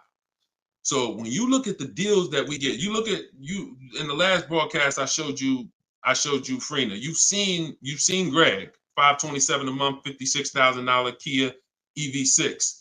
You've seen Tope, $690 a month. She leased her car, $690 a month, $54,000 BMW. Now I know y'all are looking like no, there's no money down on these particular deals, and saying, oh well, if everybody's putting, if these don't look like the deals I see on the commercial, that's because they're not. You're not going to get great deals looking at commercials. Ignore commercials. But we found that people are buying their leases because they don't know how to shop. And that's not a reason to buy your lease. Because what you're doing when you buy your lease is you're buying a used car. Now, let's just say you're buying this car and you're keeping it. Because sometimes you say you want to keep the car. 8 years, I have something called the 8-year rule. We do not buy a car unless we're keeping it for 8 years. Why? What's the reason? Because the depreciation is going to ruin you. So when you look at somebody like Tope's paying $690 for a $54,000 car. Every $5,000 a month, every $5,000 that you borrow on a loan is about $100 a month. Depends on the interest rate for a 5-year loan. 5-year loan. That car would cost somebody about $1,100 a month. She's paying $690. See what I'm saying? So when you look at the fact that that's probably what a used BMW payment would cost her, but she's driving a new one for that. So if we're not keeping our cars 8 years, this should be your mission. Shopping for a deal like this, not buying a used car that you've already been leasing for 3 years, and now you're about to put a loan on it for 5 or 6 years for the balance. Does that make sense? We are not tying up our time in cars. It's only two purposes. I'm going to get a great lease deal, or I'm going to buy a car I'm going to keep for 8, 9, 10, 12 years. That's it. I want to get you from being stuck in the middle. Go ahead, Dolan. Shoot the next one up. People stuck in the middle lose money. Long-term buyers don't lose money.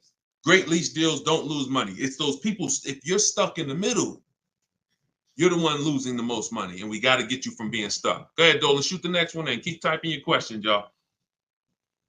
All right. This one's from Instagram. We purchased a car just under a year ago. Would like to release it and get something more suitable. Okay. Watch this. When you purchase a car, see, I'm always going to remind you of the unseen expense. When you see this, y'all know, if you've been on the show, if this is your first time on the show with me, type a 1 in the comment. Because I got to see if I'm refreshing people or if I'm actually teaching. First time. I don't want to say, if you're familiar with this, then you know this, when everybody on here, or most of you on here, are brand new. Okay, Susan, I see you. Justin, I see you. First time people, first time. Jay Malav, I see you. Okay, Sean, Go Entertainment, I see you. William, I see you. Christy, I see you. Okay, a lot of first time people on here. All right, so whenever you see me do this, picture, this is the unseen expense, depreciation. Let's explain this real quick. When you buy a car today for $30,000, what's that car worth tomorrow? For those of you who knew, you may not know, we got to type fast because I don't just talk at you, we have a dialogue. What's a car worth today? You buy a car today, what's it worth tomorrow? You bought it for $30,000, what's it worth tomorrow? Let's go. Could y'all keep tapping the screen on TikTok? Keep running those likes up. I appreciate it. As y'all tap that screen, y'all let TikTok know we having serious conversation over here and more people need to be here. Just keep tapping that screen, running those up. I appreciate y'all. Okay, so we got 29. That's not true, Sean Go Entertainment. But I want to let you know, you may have said that, but when you see the other answers, you'll understand. You buy a car today for 30, it is not worth 29 tomorrow. You lose about $3,000, $4,000 if you tried to go back and change that car. So this is answering this person's question who purchased a car just a year ago and would like to go and replace that car. $26,000, $24,000, $25,000. Depends on what the new market is. Depends on what this, but yes, you're going to lose probably 20% of the value in a day. In a day. In a year, you don't drive that car a year, you probably lose total of 20%. That's what you have to understand. You got to understand this car's value. I don't care what your payment is. Payment doesn't change the value of the asset. See, you've been taught, look at the payment. Get me out of this car, get me into this payment. That's why in the intro, some of you saw that video, the worst thing you could do in a car dealership. That video is really what introduced me to the world and letting people know payments can be manipulated, and we don't focus on payments. We want to focus on the asset, the value of the asset. So if you're buying a car, it's going down in value like this, whether you drive it or not. I give you a car today worth 30, you don't drive it 1 mile. Don't drive it 1 mile. I come up to you, I say, hey, Christy, I'm giving you this car, it's $30,000. Deshaun, I don't need a car, I already have one. Yeah, but it's yours. Okay, I guess, but I can't drive it. All right, no problem. I come back a year later. You didn't drive that car 1 mile. Is it worth 30,000? Is it worth 30,000, y'all? Type fast. No. That's your intro to depreciation. So if you know that car is going down in value, whether I drive it or not, what's happening when I drive it 12,000 miles? More, it's less, it's worth less, right? What's happening when I drive it 20,000 miles? It's worth less, right? Exactly. So you want to be aware of the depreciation, the unseen expense. So how the heck do we avoid the depreciation hit? One, you don't buy cars and replace them when they're losing the most value. You don't replace a car when it's losing its most value. Now, here's how you avoid the depreciation. You're going to keep long term. When you keep long term, so who has a car outside right now? You've had it for at least 8 years. Type me in the comments. If you have a car not at least 8 years, type me in the comments. Now watch this. I see you, Simply Cam. Okay, I see you, Rob. 9. Okay, I see you, William. I see you, Jay Malone. Okay, could everybody hit that share button if you're getting value out of what we're doing? If you've been on a broadcast, this is what we do. No one's having these conversations with you. Share, because your friend will be mad if they find out you've been listening to me, using this stuff, saving money, and you didn't tell them, and they out here getting killed. Tag one friend, they'll thank you. When you consider the fact that those of you who are on here who said, Deshone, I got a car out there, I've had it for 9 years, 10 years, a year from now, that car is going to be worth about what it's worth today. That means you won. That's the long-term purchase. That's the keeper. You got to ask yourself, step one in my book. Step one in my book is the most important question. My book is called Cars from Home, 7 Steps of Saving Time, Money, and Avoiding Dealerships. It's a digital book because I update it as the market changes. 7 steps. Everything I'm going to teach you is out of those 7 steps. The first one is the most important question, which is, how many years are you keeping the car? If your answer is 8, then I created something called the 8-year rule. You should be buying your cars because your goal is to get to the point where you're like these people that I just asked. The book is in my TikTok bio. Somebody said, where can you get the book? It's in my TikTok bio, 75% off for 30 minutes, which normally $97, but for everybody on here, you can get it for 75% off for 30 minutes in my TikTok or my Instagram bio, or you can go to deshonsbook.com in the comment section, or you can scan the QR code if you're watching us on TV. So you have to really focus unseen expense. See, why do I have to spend more time educating you on the unseen expense? Because it's the unseen expense. When you just said, when you just did this math with me and said, Dag, I'm losing money, and I haven't been trained to see the money I'm losing. That's why you'll go buy a car and replace it in a year. Because they're switching your payments. They're not switching. They're not telling you the fact you lost $7,000 of value. They're just going to manipulate the loan, put you on a car payment you can afford, and get you to sign off on it. We're done. You're going to understand these numbers because cash buyers would never do this. Cash buyers, if you paid 30 for a car and you came back in 2 months and they said, look, we can only give you 24, you wouldn't do the deal. But payment buyers, you're the one they fool. You're the one who can't see the money. And that's why I have to teach you to see this. So this is where you want to be. Either I'm going to keep my car 8 years. Now, some of you said, well, Deshone, I'll buy used, so I don't have to take that depreciation. But I'm going to tell you something. Buying used is not going to, when you compare, that's not the solution. Buying used or new is for long-term people. 8+ years. Buy new if you can afford to buy new. Buy used if you want to knock 20, 30, 40, 50% off your purchase price and you don't need the latest and greatest. Doesn't change that if you're buying, you should be a long-term person. If you are not an 8-year person, you should be shopping for great lease deals. And I'm going to tell you why. Look at Danielle. Look at Danielle.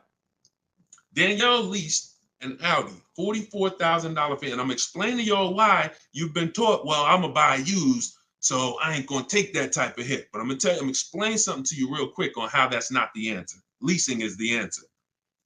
She leased an Audi A3, $44,000 vehicle. She's paying $550 a month, and she gave her first payment. She said with her first payment down. Now we're going to not use down payment anymore as a term. We're going to start saying total out of pocket. We want to eliminate down payment. Down payments can be flipped up. Sometimes you say I'm going to put money down, they don't include your tax. So we like to use total out of pocket. But she gave him $550, she drove off. That vehicle, she's driving a brand new A3. Now I want you to picture this. Danielle pulls up to somebody who's driving the same exact car, but they bought it.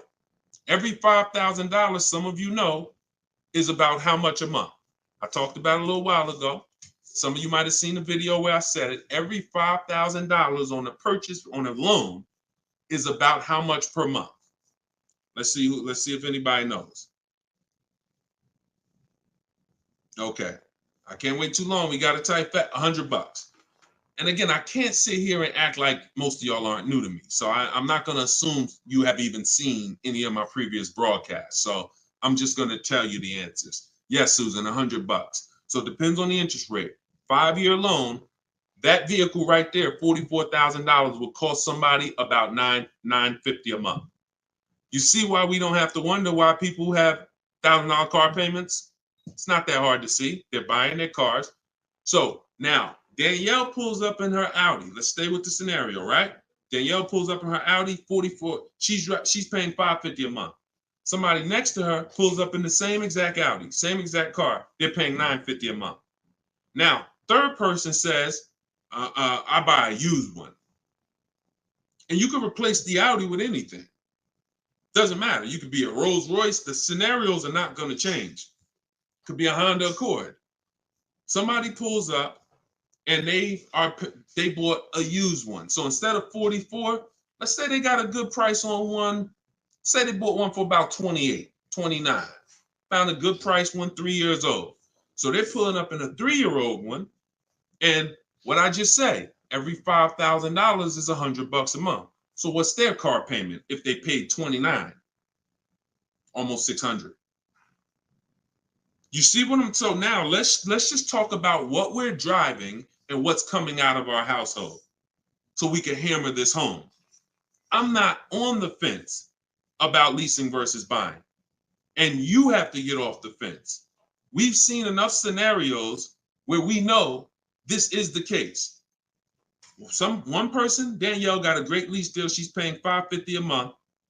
Another person buying a brand new one, they're paying $950 a month. And they might take a longer loan. Oh, Deshone, I'm paying less. They might take a 6-year loan, and let's say they're paying $850. And then another person is driving a used one, and they're paying $600 a month. Not even a question. It's not even a question. Do y'all see what I'm talking about? 3 people driving the same car. Look at the differences. So depreciation and resale value is what you need to be aware of. These people think they win. That might have been you, Deshone. I'm the type, I bought my used cars and I keep switching them. Now, those 2 people who bought them, if they were keeping them 9, 10 years, that's a different story. It always goes back to the 8-year rule. Okay? You must understand, if I'm keeping 8 years or longer, I buy. If I'm not keeping 8 years, I shop for great lease deals. Not even a question. And you'll be mad. You're going to be mad when you find out how much money you've been missing. Some of you probably getting mad now. Dad, I was always taught don't lease. Well, those people owe you some money. Those people owe you some money because they've cost you thousands of dollars. Go ahead, Dolan. Shoot the next one up. This one's from TikTok. What's your advice of getting rid of late fees? Don't be late. You can call the bank and see if they'll waive any late fees, but late fee is assessed when you miss a payment. That's it. TikTok, does my credit have to be top notch to purchase automobiles with 0 down? No, it doesn't. It needs to, listen, when you are, hang on 1 second, y'all. Hang on 1 second.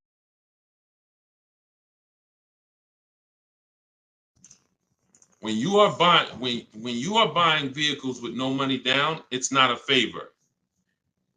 It's not a favor. There's only 2 people who can't get vehicles with no money down. And that's people who are trying to borrow too much money, usually have negative equity that they're trying to roll over, and people who have, your credit is too bad and you can't get financing. But if you go through a company like Limbuzz, this is who we recommend in my book. I recommend this company, Limbuzz, who will work with people with challenged credit. Then you won't have to deal with that. The whole point is controlling your own financing. You want to control your own financing. Now, we don't do that by getting pre-approvals. We do that by getting multiple bids. We do that by finding our car and then letting banks bid. I know you may have heard, I don't want any hard inquiries. You don't want hard inquiries until after you found your car. Once you actually find your car, it's okay to get multiple banks to give you a hard inquiry. And they allow this. Experian has an article where they talk about the rate window. You can actually have multiple people run your credit in a short period of time, but no money down is not a favor. It's not something you did me a favor. It's definitely not a deal. See, because if I gave you a car, it's worth $50,000, but I charge you $60,000 for it, and then I say, but you don't have to do no money down. Is that a deal? I gave you a car, it's worth 50, but I charged you 60, but it's no money down. No, absolutely not. So no money down has nothing to do with a deal. The only people who can't get no money down are people who it's usually a case of you have too much negative equity. You're bringing over from your old car and you're messing up the loan to value ratios. That's usually the cause, because a bank won't let you finance 40,000 on a car that's worth 30. They won't let it. Go ahead, shoot the next one up, Dolan. This one's from YouTube. Deshone, so does it make sense to get a car to have over? Oh, absolutely. Absolutely. This is all you should be doing. If you are a long-term person, listen, whose car is a keeper outside? You have a car outside, you've had it for 8+ years outside. This is exactly the goal. This is the goal. You want to actually be planning on that. Because when you actually have your car for more than 8 years, when you know you're going to keep your car for more than 8 years, you do things to make sure, like we do a longevity check. This is step 4 in my book. One of the things we do when we know we're buying a car we're going to keep, we got to go to Google and we got to see what the data is on the car we're shopping for. It's very simple. I type in the year of the car. Very important. You can't just type in Nissan Sentra, longevity. You got to type in the year. And then you're going to type longevity to see what the actual data says on the car. We skim those websites. It'll tell us if the car has transmission issues. It'll tell us if people report that this car has, is reported to last not as long as most cars. So these are the things that we do when we know we're keeping a car 8 years. But if you're not thinking about this, then you're not going to do the things to guarantee, because you could have a goal to keep a car 8 years and then the car you bought is not known for lasting that long, or is not known for, being reliable at 8 years. So that's why it's the most important question right up front. It's not just for leasing versus buying. It's for programming yourself that this is a long-term thing. I want to make sure I get the right car. I'm not going to get a car that doesn't satisfy my needs and my wants when I know I'm keeping it a decade. You understand? That's the whole thing. But absolutely, plenty of people on here keep cars more than 8 years. But there's plenty of people who don't.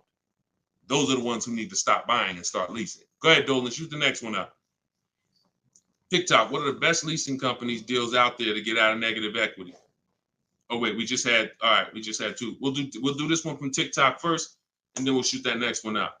What are the best lease companies deals to get out of your negative equity? It's hard to say that because great lease deals aren't advertised. So when you see any of the deals, you see Danielle's deal, you see, look, Freena's deal. In this particular case, she just got this Jeep Grand Cherokee, $579 a month, $65,000 vehicle. She didn't get that negotiating. She got that by getting bids.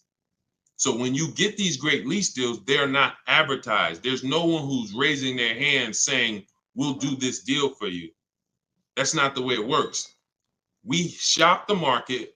Now, if you're doing it my way, you're sitting at home and you're getting offers. In my book, Cars from Home, I have all the scripts that teach you how to get offers on cars in literally minutes. So you'll be getting your best deals on these cars. Now, it's going to take you hours. It's going to take you minutes sitting at home, wherever you're at, to get these deals. Once you see that, if you're moving a lot of negative equity over 5, 6, 7,000, and you don't want to do any money down, you're going to typically need a car that has higher rebates. So it's no way to know that, because we just don't know what the lease deals are going to be. So I wish Freena didn't know when she was shopping for this Jeep that it was going to be an incredible lease. Greg didn't know. We don't know until we actually go out there, because we don't pay attention to what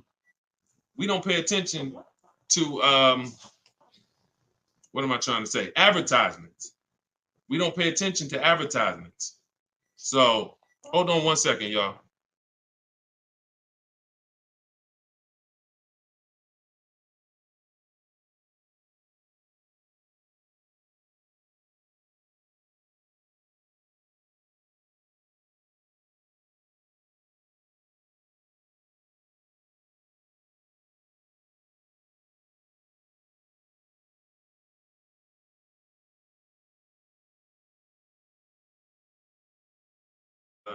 All right, we don't pay attention to advertising.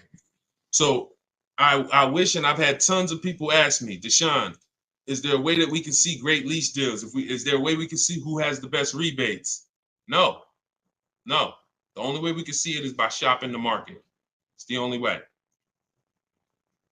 I wish it was easier, but it's not. But once you learn to shop the market in 60 minutes from home, it's easy. So if I'm looking for a deal and I know I got to roll negative equity, or if I'm gonna sit at home, I'm gonna get my offers. I have something in my book I call a 25 to 5 strategy. The 25 to 5 is when we connect with 25 dealers online, we get 5 offers. Takes us 60 minutes. You could do it your way. You could call around and you could try to get multiple offers, but you must get 5 because 80% of dealers are overpriced. That's my way's better. Eric Pitts, this one's from TikTok. Can I use the bidding to refinance a car loan? I have good credit now. 100%. 100%. They give you a window. Now, you should only need 2 days, tops. You Google every single, and let's talk about refinancing. As many people bid as possible. You got a window of 14 to 45 days. You'll be way under that. It'll weigh as 1 inquiry when you finalize the loan. It'll weigh on your credit score as 1 inquiry. But you must do it because, y'all, why do you think there's companies that just want to loan us money? The money business is very lucrative. There's companies and banks and credit unions that only want to loan us money. They don't sell cars. That should be a hint. There's a lot of money in lending. So what we need to do is take shopping our loan rates seriously. We separate our transactions. So listen, let's stay focused here. You're gonna now call your bank. You're either go on their website, your credit union, or go on their website. You're gonna look for online lenders. Go on their website. You want as many people as possible competing to make sure you save all the money. But I'm going to give you a very important caveat here that you want to keep in mind. Everyone that loans you money wants to loan you more for longer. The longer you have a loan, the more money they make. So what they're going to do is they're going to show you what it looks like if you take a long loan. You've already paid for a year or 2. I don't know how long, but you've already been paying for some time. Once you take another long loan, now you've essentially defeated a little bit of your purposes because you're going to give some of that money back in interest. Take the shortest loan that you can afford the payment on with the new interest rate. So if you were paying, let's say you had a 6-year loan at 11%. When you refinance, don't refinance into another 6-year loan at 7%. Refinance into like a 4-year loan at 7%. Whatever that payment is that you say, all right, I could afford that payment. Because they're going to try to sell you on the low pay. Well, if you do 6 years, you could pay $300. Yeah, but you can always pay it off earlier. Don't fall for that. You want to make sure you look at what's the lowest, shortest term with that new interest rate so you can get that loan out of there faster. Okay? That's how you do it. Good question. Shoot the next one up, Dolan. All right, so this one's from YouTube. Milton. So back in 22, I purchased my dream truck. 2023 GMC Denali, brand new. I don't depend on trading it, and my monthly payment's $1,095. Let's not forget the truck is $83K. Am I paying too much money?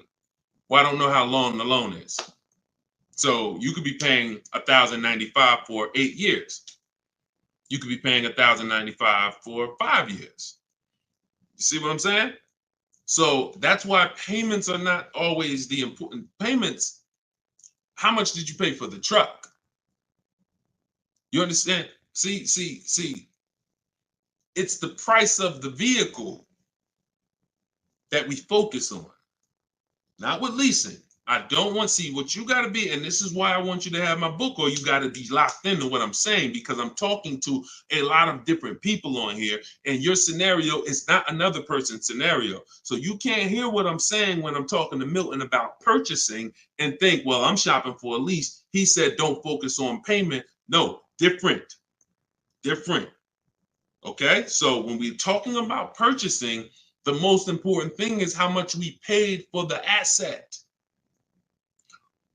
Now, I don't know what you paid, and I don't know how well you shopped. I don't know. So there's no way. And here's the thing. The way we buy cars is by design. We don't know. When you start getting bids and it's done, I'm going to just assume, let's just say, I'm not going to look at your deal and dissect it because I don't have enough information to do that. And plus, if the deal wasn't good, what good is it me what good is me? It's your dream truck. What good is it me? I mean, what good am I going to do telling you overpaid for it anyway? So let's not ask questions that could lead to hurt feelings and long-term remorse for our dream truck. But for the rest of you who are shopping and for the future, because Milton, your family's going to shop, you're going to shop again in the future. The way you've been taught to shop guarantees you never have price assurance. Price assurance means I don't have to ever ask if I could have paid less because I got bids. Negotiator, if you're not a good negotiator, type me in the comment section right now. Deshone, I'm not a good negotiator. I hate it. I don't like it. I'm an introvert. It's not for me. I feel like I always get the losing end of the stick. I just feel like, people take advantage of me. I'm too soft-spoken. Whatever reason. All right, Susan, I see you. All right, Christoph, I see you. All right, Jay, I see you. Okay, so when we look at negotiate, I'm a good negotiator. I did it for a living. But one thing I know about negotiating, why I will never shop this way, and I don't want you shopping this way, is because you cannot get price assurance. You can't guarantee you pay the least price when you're negotiating one-to-one. When you go into the supermarket and you see you're getting spaghetti sauce, there's 7-10 companies trying to sell you spaghetti sauce. They're all like, hey, hit me this week, Prego, I'm on sale. Vitellini, I'm on sale. Hey, Ragu, they're competing. Everyone competes for our business except car dealers. Everyone wants to compete. So the reason why we can spend money on these other items and we never have buyer's remorse is because we've seen so many options. Y'all get it? We've seen so many options. I knew I didn't overpay. If I told you right now, you got to go buy a 100-inch TV and you got to guarantee you don't overpay for it, you're going to be like, Deshone, I can do that. Why? Because you know where to go. I'm going on this website. I'm going on this website. I'm going on this website. I'm going to guarantee I get the best price on the TV. I'm telling you, bring that same thing to your car shopping. That'll eliminate your buyer's remorse. That'll eliminate you ever asking, did I get a good deal on this? Hey, did I overpay for this? Hey, could I save more money on this? Get multiple offers eliminates it. And there's no other way to eliminate it. Okay? So don't worry. I'm sure you did well, Milton.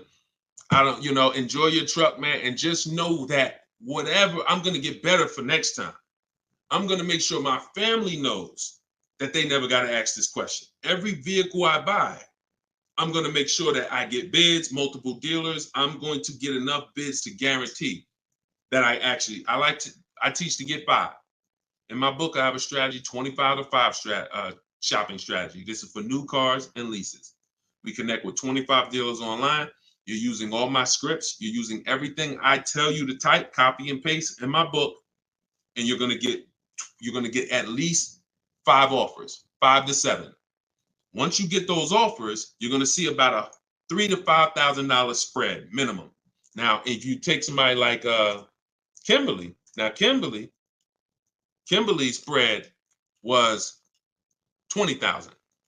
This is Kimberly. She emailed me. She's in our private community in my private coaching program. She said, how do I respond back to this? I don't want to get mad. She responded via email. You see, the MSRP on that vehicle was $86,961. She got a Maserati. Selling price was $66,261.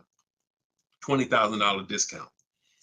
This is why we don't get happy about any discount until we see all the offers. Because if she would have saw a $10,000 discount, Deshone, I'm saving 10 grand they're offering me. Okay. Is that the lowest bid? Well, no, I mean, but I just walked in. The dealer said they're going to give me 10 grand off. See how we could lose? We don't know what the bottom is, but when she gets her 5 to 7 offers, now she ends up saving 20 grand. It's different for every car. But if you don't get 5 to 7 offers, you won't truly know the bottom. And she's guaranteed, she has that price assurance. So we got to get bids. You could do it my way, which is the easy way, 60 minutes from home, using my scripts for new cars and leases. Different strategy for used cars. Or you could do it your way, which is calling around, stay in your house, call, talk to some sales managers, get 5 bids. It's up to you, but you get my book for 75% off. Get your copy, 75% off in my TikTok bio, and you'll have all my scripts. You use them for the rest of your life. All right, go ahead. Shoot the next one up, Dolan.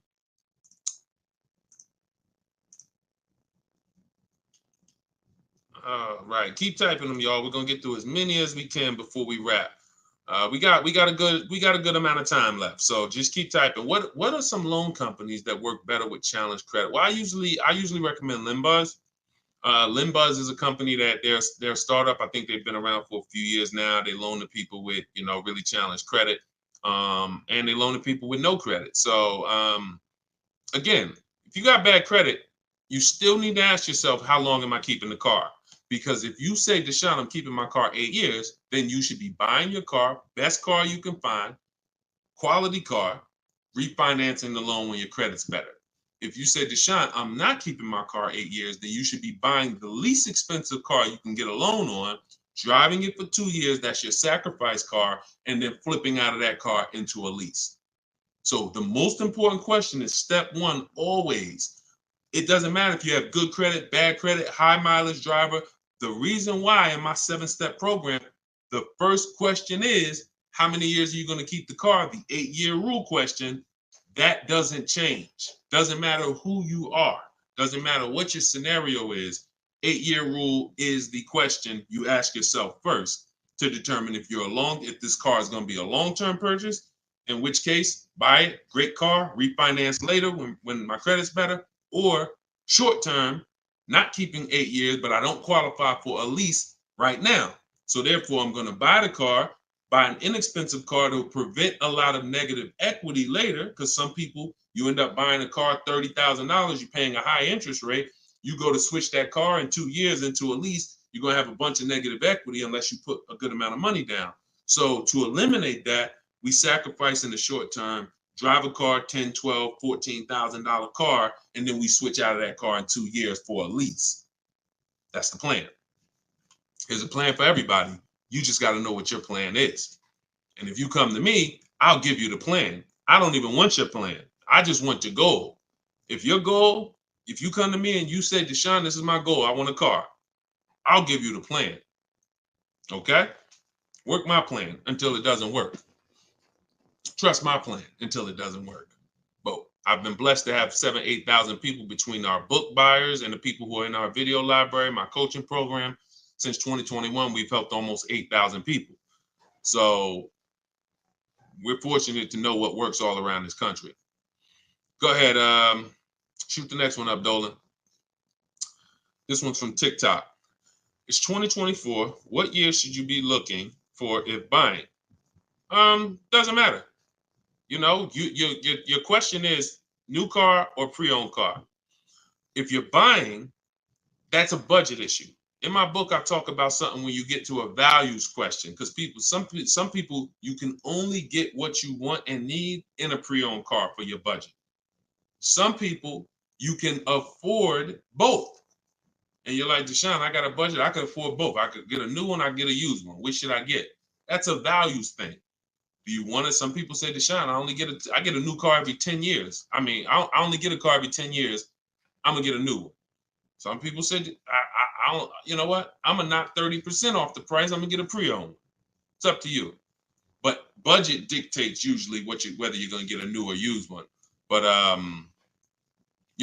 I would get the best car for my budget if I could afford. Now, here's the key. Here's something very important. Some of you actually look for 1 or 2-year-old vehicles. I'm going to tell you why this is the danger zone. You don't know if I don't know what the brand new price is. If you're looking for something 1 or 2 years old, then you should shop for a new one first. Why? You're typically not going to have enough inventory to look at to really get a good gauge. When you start seeing my stuff, you'll see when you hear me talk about looking at options, multiple offers, multiple options, you'll see we're looking at lots of options very quick and making our decision. When you have only the only way dealers get pre-owned cars is someone trades it or they buy it off lease. And the average time, not many people buy a car and turn around and trade it in a year. So you're going to have a hard time finding a 1-year-old car. You might not a lot. You'll find a lot of them. You won't find a lot of them. And when there's not a lot of them, what does that give us? What is the potential for it? Overcharge. If the dealer knows there's not a lot of them, I might overcharge you. Now, here's the problem. Here's why you must shop for a new one first. Let's say the brand new market on that vehicle is my best offer. I could save $5-6 grand. Let's use a vehicle that has like $6,000 in rebates and I end up saving 10 grand. If I could get a new one and save that kind of money, $40,000, and I end up buying it for 32, 33, whatever, 34. Now that's going to dictate the market because some people will look at that 1-year-old one for 32 and be like, okay, I like that price. That's a problem. That's a problem. Because why the heck would I buy a 1-year-old one for 32 if the new market is I could get a new one for 34, $2,000 more, I get a brand new one. This only happens when we're looking at cars that are very new, 1 or 2 years old. If you're looking for a 3-year-old one, there's going to usually be lots of options, lots of inventory. 4 years, lots of options, lots of inventory, and you don't have to worry about that. Cool G said you answered my question. That's typically what happens because a lot of you in here, although there's a couple scenarios, a lot of you in here, you got to realize your scenario is not unique. You have thousands of other people who are in the same exact scenario as you. So if you stay on long enough, you'll usually hear somebody ask a similar question, or you'll usually hear me answer a question you would have asked. But yeah, that's the first thing I would say. Focus on, if you're buying a 1 or 2-year-old one, you always shop new first. We got to know what the new market is to know what we should be saving on a 1 or 2-year-old one. If you're buying 3 or 4 years old, then you don't have to worry about that. Go ahead. Shoot the next one up, Dolan. Instagram. I always think I get a good deal, but then I don't. Bids. You eliminate this with bids. Look, I wish I was coming into your life to tell you you're doing okay. The fact is, most people are not because you don't have price assurance. And price assurance gives you when you don't have price assurance, you have potential for buyer's remorse. Aside from the car, and I know this. Look, I'm a nice guy. I consider myself to be a nice guy, but I'm in the bad news business because I'm not meeting you telling you you're doing good and then, oh, you're doing so good, but I want to help you do better. I'm meeting you telling you that 99% of what you've learned about buying cars, leasing cars is wrong. And not only is it wrong, it's cost you thousands of dollars already. Now you get to decide from this day forward, are you going to change the trajectory of the finances that you pay for cars? You get to make that decision. But you got to admit you need help. You got to admit you're not doing as good as you would have hoped you were doing. And if there was 80 people out there teaching what I teach, then God bless, that would be a shame if you didn't tap into one of them. There's not. I'm one of the only ones that teach in this way. A lot of the stuff that I teach, I created it based on math and looking at thousands of scenarios, leasing scenarios, buying people who buy their leases and creating and seeing where these people get jammed up. And now that information is available for you now. But in order for you to actually win, you have to admit that I need that. So if you think you're doing bad and you're like, yo, I'm done doing bad.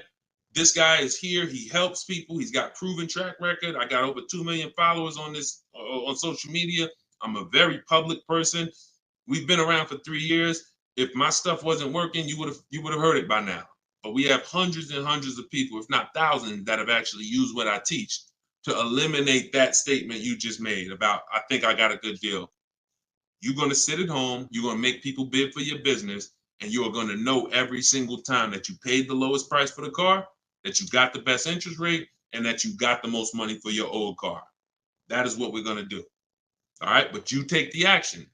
You could tap into live videos, or you could say, Deshone, I'm going to get your book. It's 75% off. It's a digital copy, which means anytime something updates, I update the book, and you got the new version, and you got all my strategies of how to car shop from home for the rest of your life. All right? I hate to see that, but I'm doing what I'm supposed to do. You see what I'm saying? I hate to see those messages, but I know I'm doing everything that God has put me here to do to stop those messages from coming. The rest is on you. All right? Go ahead, Dolan. Shoot the next one up. This one's from TikTok. I owe $20,000, paid off interest, 6% APR. Do you recommend to refinance?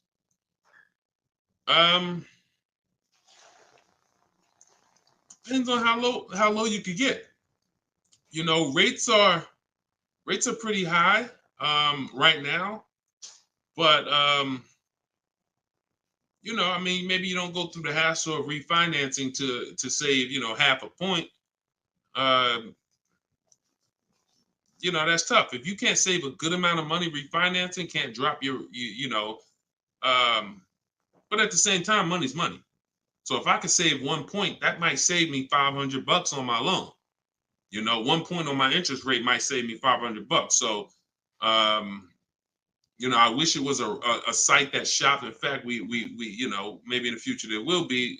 We're working on creating something like this where you actually can, you know, have these banks just automatically tell you through a soft credit approval what the rates would be, so you don't waste your time.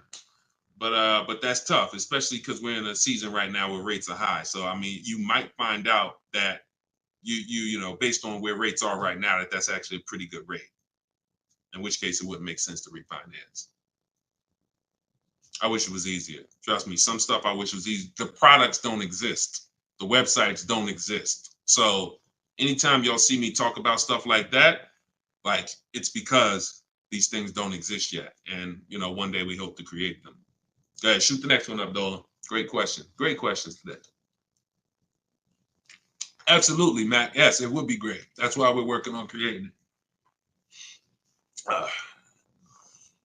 Okay. Yep. Come on, keep typing. We got a good we got a good amount of time left. We're going we'll probably stay on for another 15-20 minutes or so.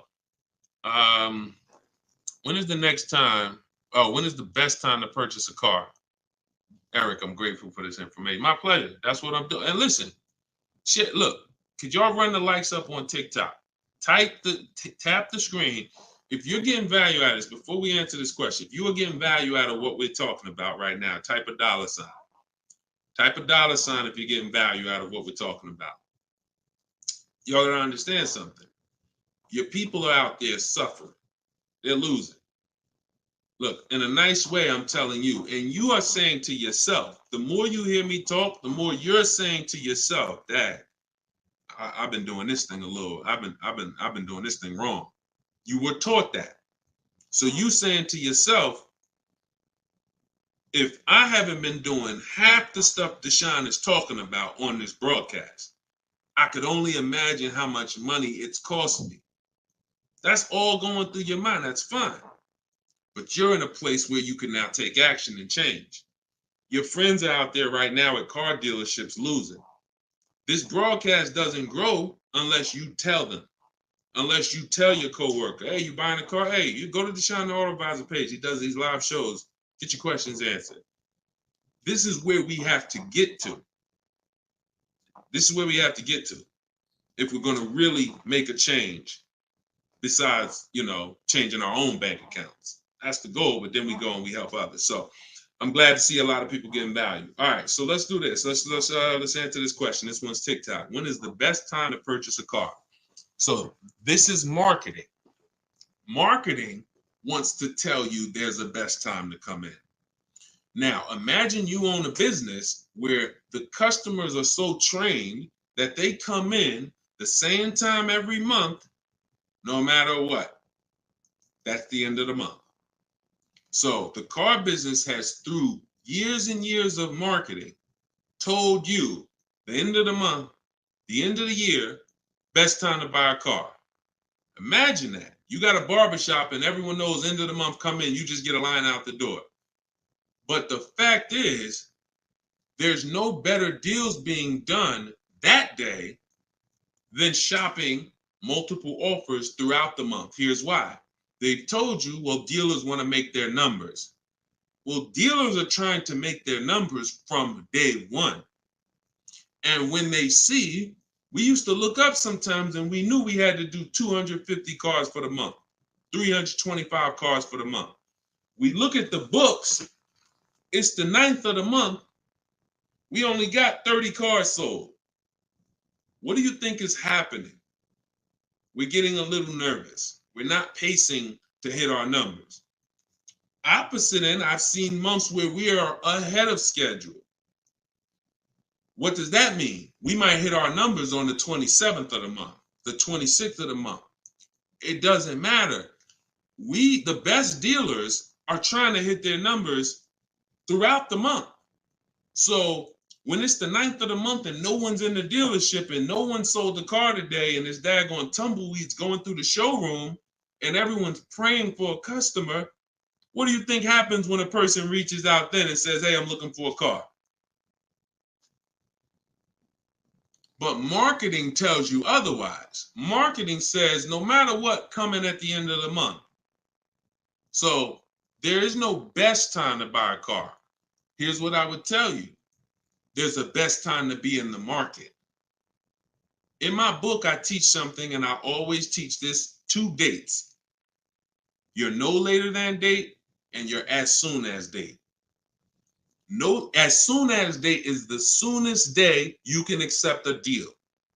The soonest date you can accept a deal, that we call that you're in the market. That's step 5 in my book, in the market. Looking at offers on websites, ready to take an offer down if it looks good. If a bid comes in and it wins, we're in the market. We don't do that until we can accept an offer. Now, once that's done, once we've established our as soon as date, we need to ask ourselves, what is our no later than date? Your no later than date might be end of the year. You might be saying, I got a kid going to college. I got to get a car by the time they go in the fall. You might be saying, I get a car by end of this month. That's your no later than date. Now, the time in between those 2 dates, that's our leverage. Because this is how long you can say no. This is how long you can look at offers and say, no, sit at home, using the way I teach you. Look at used cars, look at the used car market. Look at the new car offers. Look at the lease bid you're going to get, the quote you're going to get. No, you know what? I'll reach out next month to see what the programs are, because programs change every month. Used car trends change every month. So when you're in the market early, there's so many benefits. Car not coming for 6 weeks. I want a black car. It won't be here for 6 weeks. A person who's coming in the dealership today and they need a car today, they can't get that car. You can't. So being in the market early allows you to establish contact with dealers. If you're shopping for a new car or lease, establish contact, get bids, look at offers, say, you know what, I'll follow up next month. It also allows you to be top of mind. When somebody's sitting in their car dealership and they're like, look, all right, y'all, we're behind on the numbers. Anybody who makes us a reasonable offer today, we're accepting it. Now, every salesperson goes and looks at who they've been talking to, who couldn't get them to buy with the first offers. They couldn't get them to buy when they was trying to take shots. Now they're like, okay, hey, look, hey, Chris, man, are you still in the market? Look, I could do that deal now. Hey, we need a deal. See, when you take advantage of what I'm telling you and you start to understand these 2 dates that's in my book and that you'll hear me talk about, you'll understand that sometimes our best deal doesn't come in the first month. When I was shopping for my mother's Mazda 3 years ago, when she got her lease, I entered the market in October. I was looking at the offers. I didn't like them. Next month, I looked at them again. Didn't like them. December came. Dealer I'd been talking to said, hey, this is the new programs. I got this car. This is what I could do. We got a deal. Couldn't do that if I waited until December to come into the market. Couldn't do that if in October, I needed a deal. So there's no best time, in my opinion, to shop for a car because, as I said, beginning of the month could be a great deal. End of the month could be great. Beginning of the year, when you're talking to multiple dealers, somebody's going to say, I need to sell a car immediately. That's why we do this from home. But the best way to buy a car, in my opinion, is to know these 2 dates and to use that time in between those 2 dates as your leverage to say no. All right? Look, I can't give you short answers.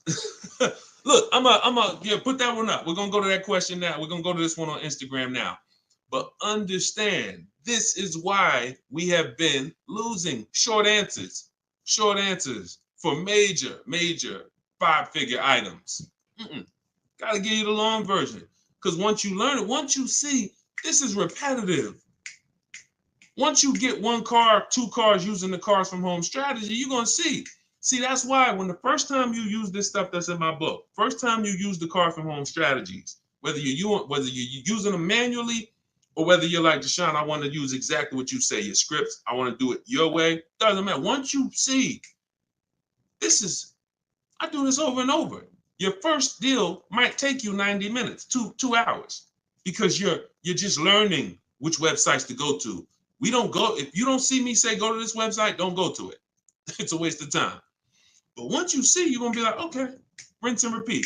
You'll go from getting cars in 2 hours to 90 minutes from home to 60 minutes from home to me. I can get any car I want.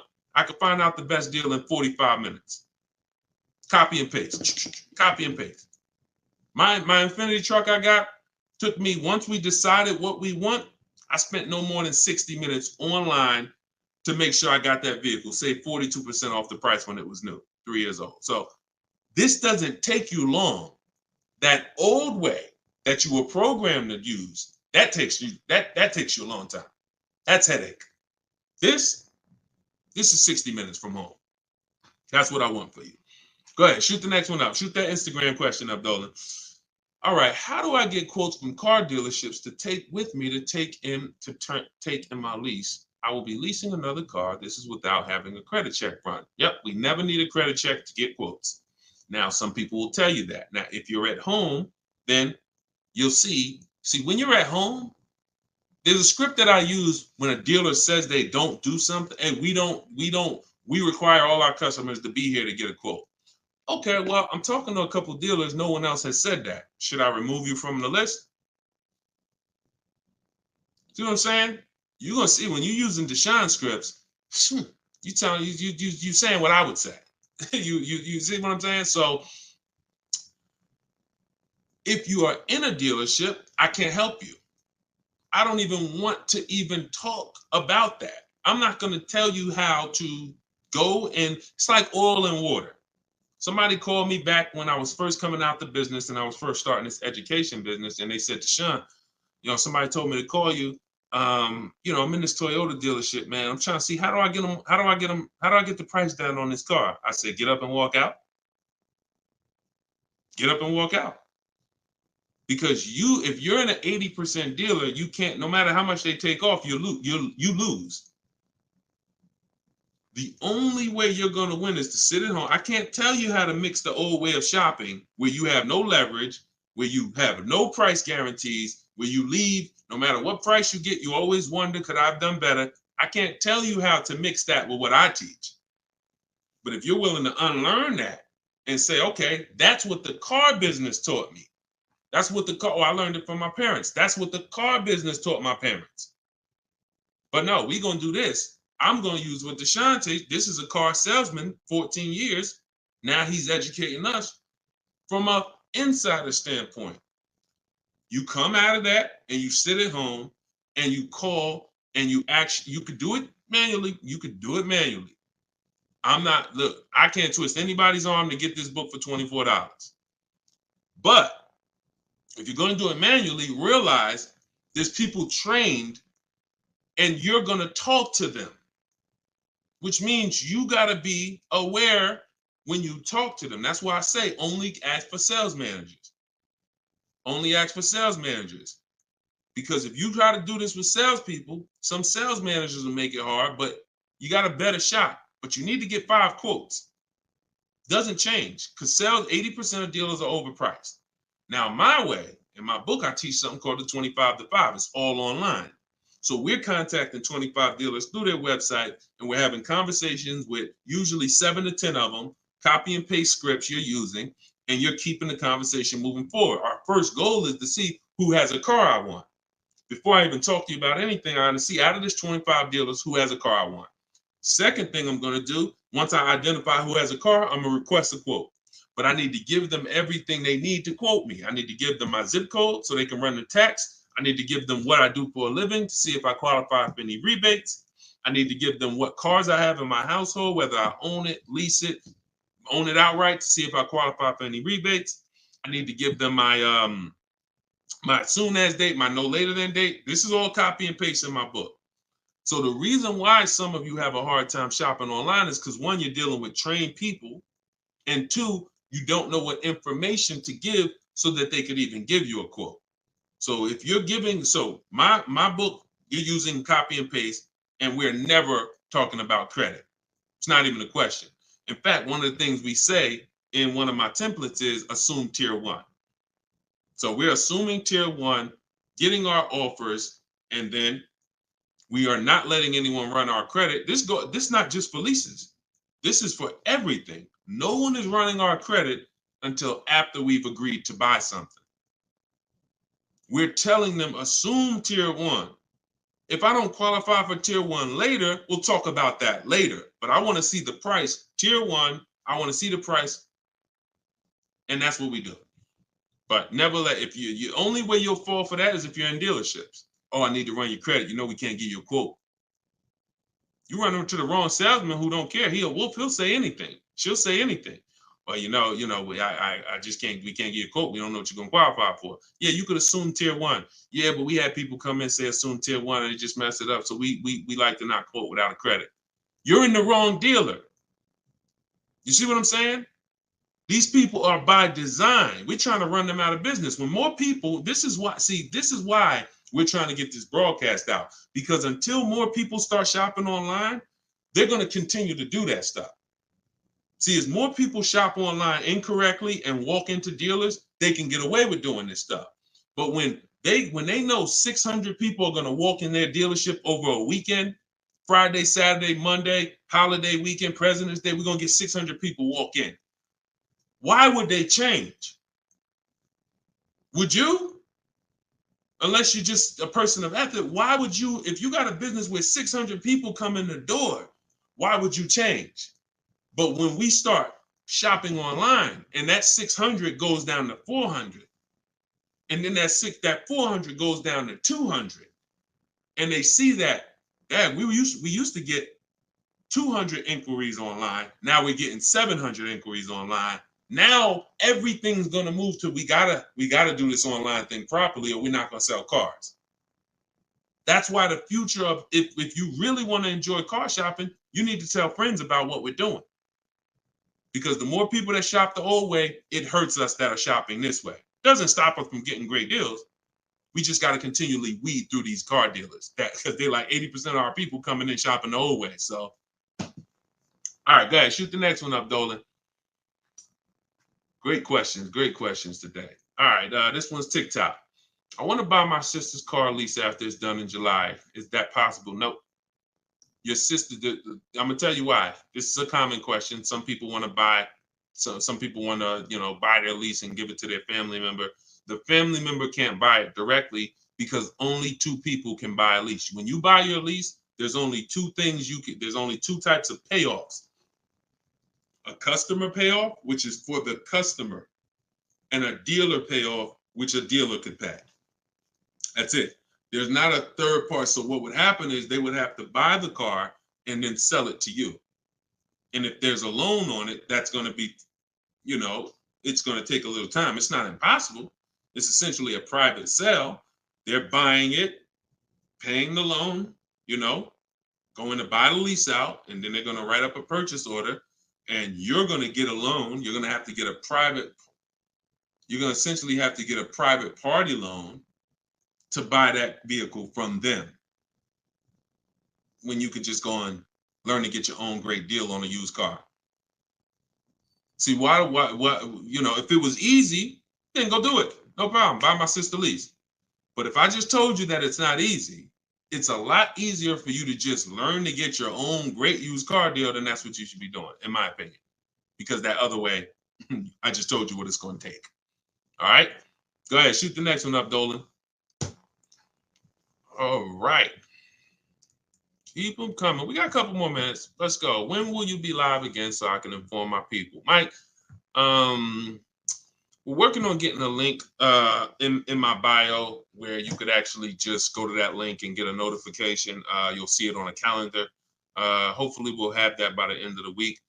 And you'll be able to just be aware. Right now, only the people on my email list are going to be notified. But yeah, hopefully in the next about a week, hopefully in the next couple of days, we'll be able to have that where you'll be able to see the calendar and join. All right, so just stay close. Stay close. This is all stuff we're optimizing day by day. Every day we're optimizing this, so just stay close. All right, go ahead. Go ahead, Dolan. All right, TikTok. What if I buy at a lower interest rate with a longer term, but make extra payments monthly? I mean, if you have the discipline to do that, I think if you're I teach something called the rule of 72 in the 10th birthday. What does that mean? We don't take a loan longer than 72 months under any circumstances, and we have the car paid off by the 10th birthday. So we're not going to take a car that, give you an example, why does this rule exist? Because I've seen all the bad scenarios that I've seen, or most of them, exist when people have loans on a car that's older than 10 years, or they have a loan that's longer than 7 years, 8 years, And so when you typically have a car that is, you want to get to a point where the car is paid off so that you can put money to the side for incidental emergencies, repairs, maintenance. If it's 7 years down the line and you're still making a car payment, especially if you bought a used car, the car is, 11, 12 years old at this point, you typically could run into issues. And also, we don't have any, it's a lot of people on here. Would anybody on here take a 50-year mortgage? Would anybody on here take a 50-year mortgage? Anybody? No, I see. No volunteers for the 50-year mortgage, right? Why? Why? Because you already are aware. You see that? Every one of you said no way, nope. You already are aware that when it comes to home buying, there is a limit. You're trying to force this. You're trying to force yourself into this house if you got to take a 40-year mortgage. 40-year mortgages are available.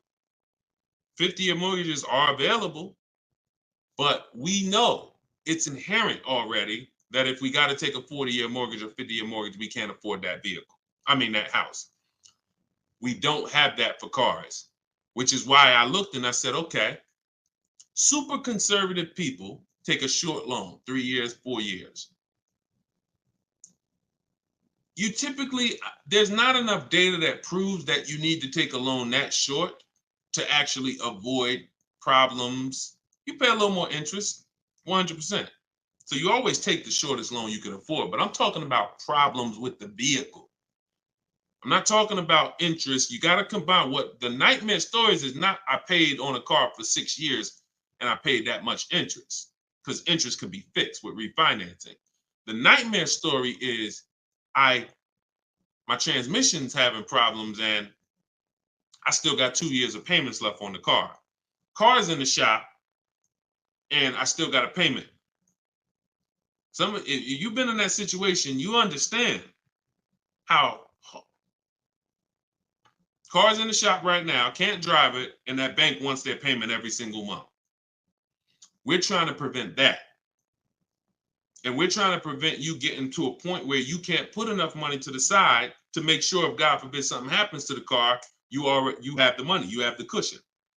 So we use a safe marker, which is 6 years. But we combine that with the age of the vehicle, because I've seen people buy a car knowing they can't afford it, but they're buying an older one. Deshone, I want to get that BMW. Deshone, I want to get that Jeep, that new Jeep. Deshone, I want to get that whatever. Okay. But the one you want, in order to get it where you want it at, you got to take a 7-year-old one. 7-year-old one, you need to pay cash for that vehicle. Why? Because what you're going to do, if you tie a 6-year loan to that 7-year-old vehicle, now that vehicle's 13 years old before it's paid off. So when that transmission goes, or when things start happening because the vehicle's 9 years old, 3 years, now nightmare. So I had to create these boundaries. You don't have to use them. You can step over them. It's okay. But now you know there's boundaries. See, I'd rather you know. If you get my book, you get your copy, you get your book, Cars from Home, you'll see full of boundaries. Full of boundaries. Strategic moves, strategic shopping, ways to look at car. Okay, when I'm buying a used car, I need to make sure the Carfax look like this. I need to make sure that boundaries. You've never had them. So if you step over them now, at least you know you're stepping over a boundary. At least you know you're taking additional risk. See, if there's no speed limit, how do we know we're speeding? Once they put, speed limit 65. Okay, now I know when I step over that, I'm breaking a boundary. So this is what we are bringing to car shopping. Based on horrible circumstances that we're trying to help you avoid. Like buying a car and then it breaks down and you still have a loan on it. So that's the thing. Rule of 72 on the 10th birthday. We don't take a loan more than 6 years, and we have to have a car paid off by the 10th birthday. So if we're buying a 5-year-old car, we can take a 5-year loan. If we're buying a 6-year-old car, 4-year loan. If we're buying a 3-year-old car, then we can take a 6-year loan. Not a 7, because we're not going past 6 years. So we can't have the age of the car and the years of the loan be more than 10. That's going to create a lot less risk. Now you said, Deshone, I can't get the car that I want with a 6-year loan. I can't get the car that I want. That means in our minds, you can't afford the car.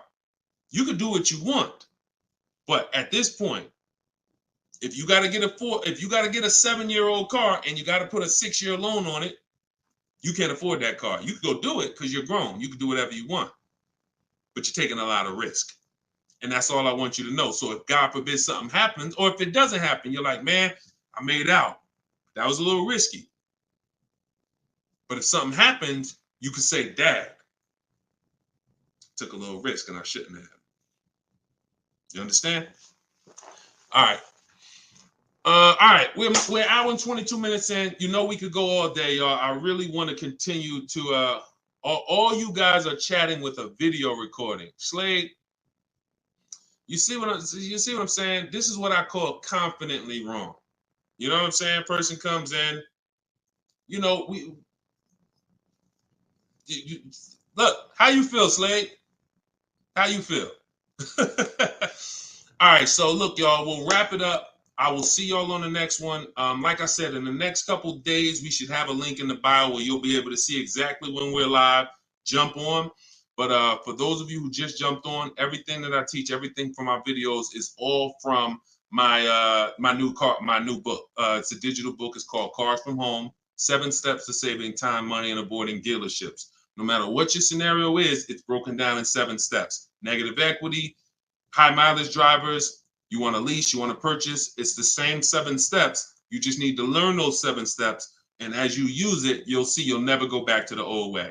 You'll never go back to the old way of shopping again. Once you start getting great deals in 60 minutes, 90 minutes from home, making people compete for your business, and you can get your copy for 75% off for 30 minutes. After that, it goes back up to $97. So you can go and you can actually click the link in my TikTok bio, grab your copy, or click the link in my Instagram bio, grab your copy, or you go to Deshone's book in the comment section, or scan the QR code. All right. I see Slade didn't comment. Slade, I wanted to see what you was going to say, man. You ain't, you ain't comment again, man. You know, I'm trying to probably dipped off, man. But anyway, I appreciate y'all. We will be back more for live, and I appreciate you. Tell your friends, go watch Deshone's live broadcast, because we want to peel back the curtain, man. We need y'all saving money. All right. Let's keep unlearning, keep relearning. God bless you.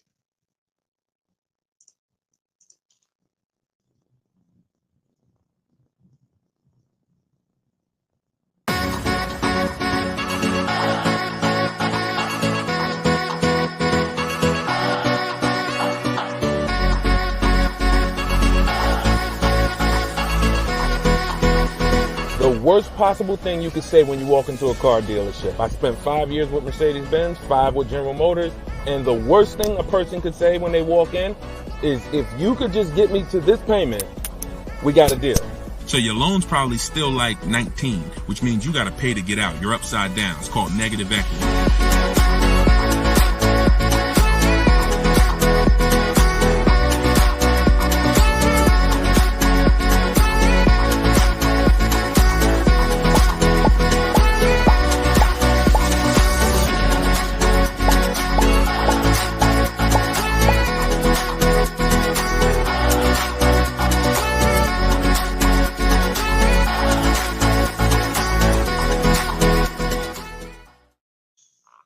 Welcome to episode 3 of Car Shopping Questions and Answers. I'm your host, Deshone the Auto Advisor. I am the author of Cars from Home, 7 Steps to Saving Time, Money, and Avoiding Dealerships. I'm also the creator of the Cars from Home video library and the Cars from Home Insider Coaching Program. We do these shows at 12 Eastern Time and 3 Eastern Time live, Monday, Tuesday, Thursday, and Friday. So you can tell your friends. That's when I'm live. We do rebroadcast these shows throughout the day. So if you miss them, you could always catch the rebroadcast. But we're live right now on all 4 platforms. If you're on YouTube, please hit the like button and subscribe if you want to continually get the best car shopping information from an insider. I left the car business in 2020 after 14 years. And now what I do is show you how to car shop strategically from home, and how to get great deals in as quick as 60 to 90 minutes. So start typing your questions. I got my man, I see you, Just Blaze. Great to see you. I see you, Alexia. I see you, Jesse. Start typing your questions. We're going to have my man Dolan, who's moderating in the background. He's going to bring all these questions in from all 4 platforms. So, oh, by the way, the show is sponsored by my new digital book, Cars from Home, 7 Steps to Saving Time, Money, and Avoiding Dealerships. You can get your copy for 75% off as part of our launch in my TikTok bio, in my Instagram bio, or you can click the link, Deshone's book, or scan the QR code. Let's throw that QR code up for them, Dolan, so they can actually see it if they're watching on a television. And let's get down to business. We're going to be here for about an hour. I'm going to try to get through as many questions as I possibly can. So whenever we get the first one, Dolan, you can throw it up on the screen and let's get busy. Shout out to the sharers too. I appreciate everybody who tags friends and invites people to the broadcast. We really appreciate you. Is there a different approach for no trading? I have a very old used car. Absolutely. So you can skip that step. So many of you know that step 2 in my process is to do an equity assessment, but that's only if you're replacing a car. The reason why you must do an equity assessment is because sometimes you'll find out your car either has equity, or if it's paid off, it's worth a couple $1,000s, in which case that goes into your budgeting. Now, you might put that money in your bank account and make your new car deal with no money out of pocket, or you might choose to apply a portion of that or all of that to your next transaction. But what I don't want you to ever do is wait until you get to the dealership that you're going to get the car from and then let them be your first offer on your current car. So if you don't have a car that you're replacing, then you would simply skip that step. You wouldn't skip step one, which is the most important question. This is when you're asking yourself how many years you're going to keep the car. But you skip step two, the equity assessment, because you don't have a car. Now, in your case, if you have a very old car, you still probably want to list that car on Facebook Marketplace because it's still worth something, unless you just want to keep it around your household. But if you don't have a car to replace, then you would simply skip to the budgeting step. And in which case, when you decide whether you're buying or leasing, you would be moving towards your budgeting, whether you're leasing and assessing how much the car you're going for should lease for, or whether you are purchasing and you are budgeting to see how much car you could afford based on whether you're going to pay cash or based on whether you're going to get your loan. So that's just a step you skip. Great question though. Okay, go ahead, Dolan, shoot the next one up. Does MSRP include all of the dealer fees? No, it doesn't. MSRP on a new car. Could y'all keep running those likes up on TikTok? Welcome to the new people. Type your questions. We're live. It is like we're 100% live on Tuesday. So start typing your questions and we'll get to you guys. But start tapping the screen so we can shoot those likes up and let TikTok know that we're talking serious business over here. Thank y'all. I see y'all running them up. Okay. Does the MSRP include all dealer fees? So it depends on what dealer. Usually no, because 80% of dealers, as I say, we have about 8,000 people that we've worked with since 2021, between the people who've gotten my book and the people who've used the video library, the Cars from Home video library. We get people data from all around the country. And what we see is about 80% of dealers are overcharging you, whether they're not giving you the discounts that their competitors would give you, or whether they're marking the MSRP up with bogus fees that they will try to convince you need to pay if you want to buy from them. So the only way that, if you're talking about, like, let's say I'm shopping for Toyota Highlander. When I'm looking at for example, let's say I'm shopping for a Toyota Highlander and I'm going to lease it. When I'm budgeting for a lease, our goal is to always assume about a 1.25% lease. So what I would do is I'd take that MSRP, let's say it's $48,000. I'd multiply that by 0.0125. That's going to be $600. $600 a month is what that vehicle should roundabout lease for when I find the best deal, which means one dealer beats all their competitors. And I'm not going to assume this to be the best deal, because we've had people who got 1% leases or 1.1% leases. We've also had people who get the best offer is going to be 1.4%. But what we're doing is we're using that middle portion. Some of you know 1.5 is the absolute max. You don't want to pay over 1.5. If I took that same vehicle, we'll do a lease scenario and then we'll do a purchase scenario. If you took 1.5 and you multiplied that by that same MSRP, now that's $720 a month. Above this, now we're paying too much for a vehicle we're going to be giving back. And the purpose of a lease is to avoid the natural depreciation that someone who's buying is going to take, and also to drive a lot of car for the money we're paying. So the lower percentage we pay relative to the MSRP, the better the deal. So everyone's going to charge different things. That's why we must get bids. We can't depend on a dealer who's going to say, oh, I'll honor the MSRP.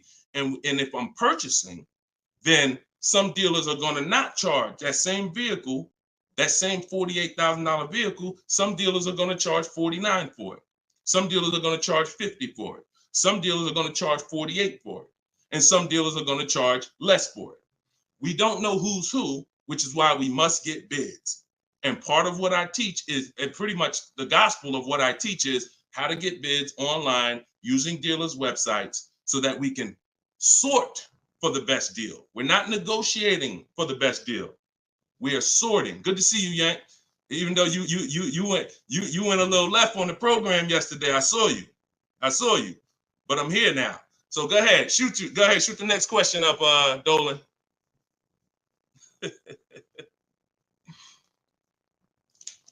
Okay, this one's from YouTube. Brandon, I have good credit, but for some reason they always tell me I need a cosigner. How do I get around that? If you're purchasing, you want to control your financing first. So I wouldn't let the dealer tell. If you have good credit, what you should be doing is you should be purchasing your car, locking up your best deal, and then coming home. And this is for all of you. Who's going to be purchasing a car? Who's going to be purchasing? Now, if you're not keeping your car 8 years and you're new here, then you're going to find out that you should be leasing. But for the time period, I'm just going to base it off of what you know already. Who's going to be purchasing a car?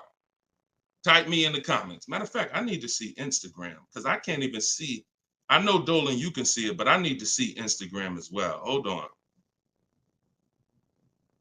While I'm doing this, y'all type if you're going to be purchasing. Okay, I see you, Brandon. All right, hold on one second. Let me get to Instagram. All right.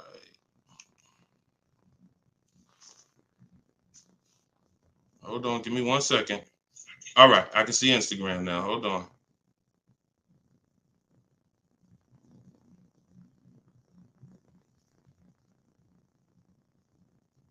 Give me 2 seconds. Okay, here we go. So if you're going to be purchasing, let me mute that. Yeah, I see you. She's like, please see us. I see you, LA Connects. Now I can see you. Okay. So if you're going to be purchasing, then what you're going to be doing is actually getting you're going to get your car. Do not let anyone touch your credit. No, this is for all cars, Crows. Just stay put. We talk about new cars, leases, and used cars. Stay put. Like, we got lots of people on 4 platforms. So you never want to let anyone touch your credit until you have already found your car. This is the mistake that you make because dealers are going to try to get you to commit to them.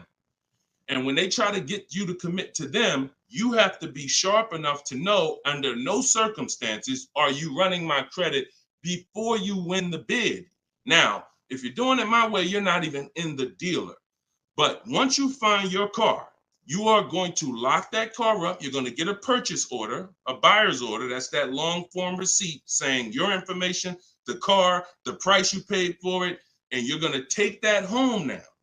And that's when you are going to now go online or go to your bank or your credit union's online website, and you are going to now do hard inquiries and let all of these people access your credit so that they can bid for your interest, for your loan. So we want to guarantee we don't pay more than we could have in interest in our loan. So you're going to bring that home. You're not going to let the dealer be your first option for financing. Once you do this, I call this the bank bidding war. Experian lets you do this. The credit bureaus let you do this.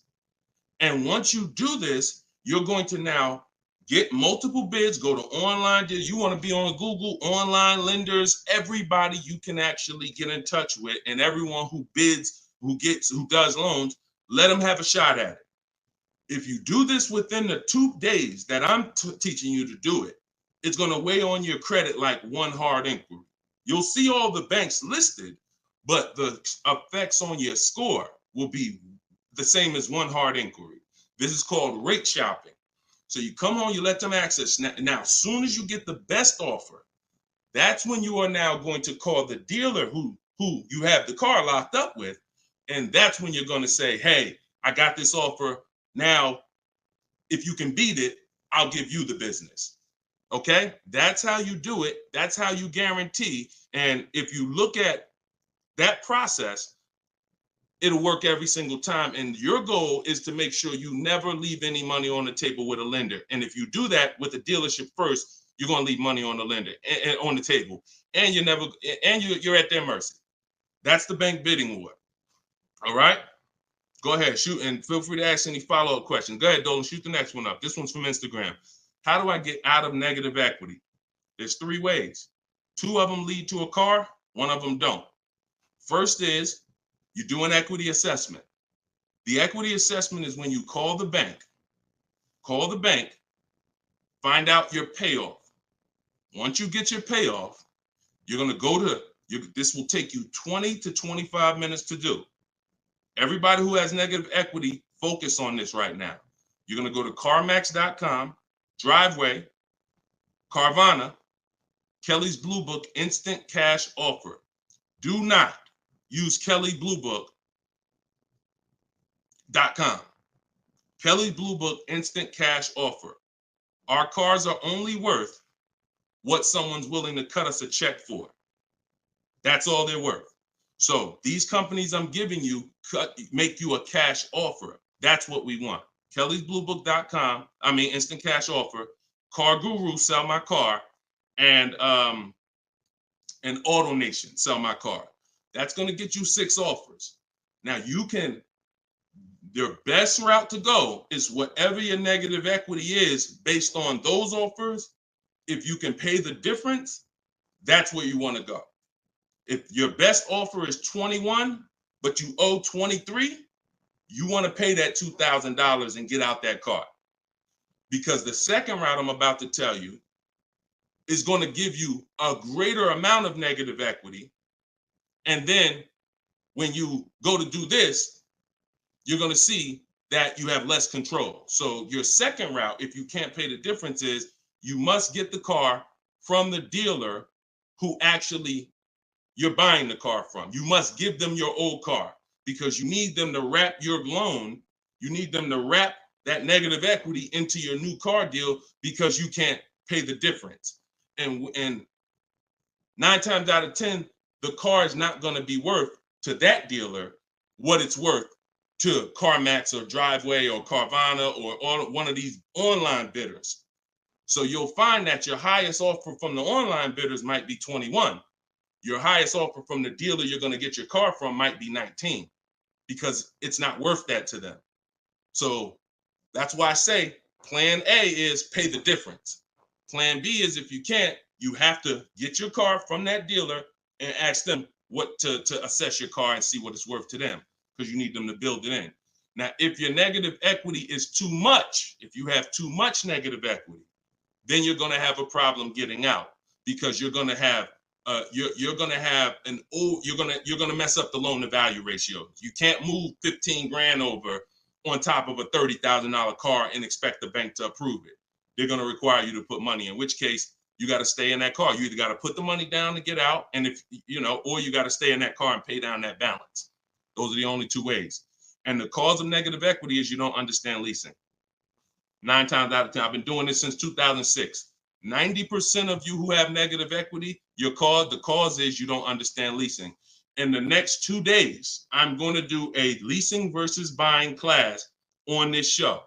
So make sure you are tapped in so that you can understand how much not understanding leasing has cost you already, and you can stop listening to this bad advice about leasing. Okay? All right, y'all. Listen, I'm not seeing the shares. I'm going to be honest with y'all. Y'all know I keep it straight. I'm a straight shooter. I'm a straight shooter. We live right now, and we talking about financial information that no one in this world is talking to you about at this particular time. It's not 20 Deshone the Auto Advisors out there. Tag somebody, invite somebody. Don't be selfish, okay? That's the problem. What got us into this problem is selfish car dealers.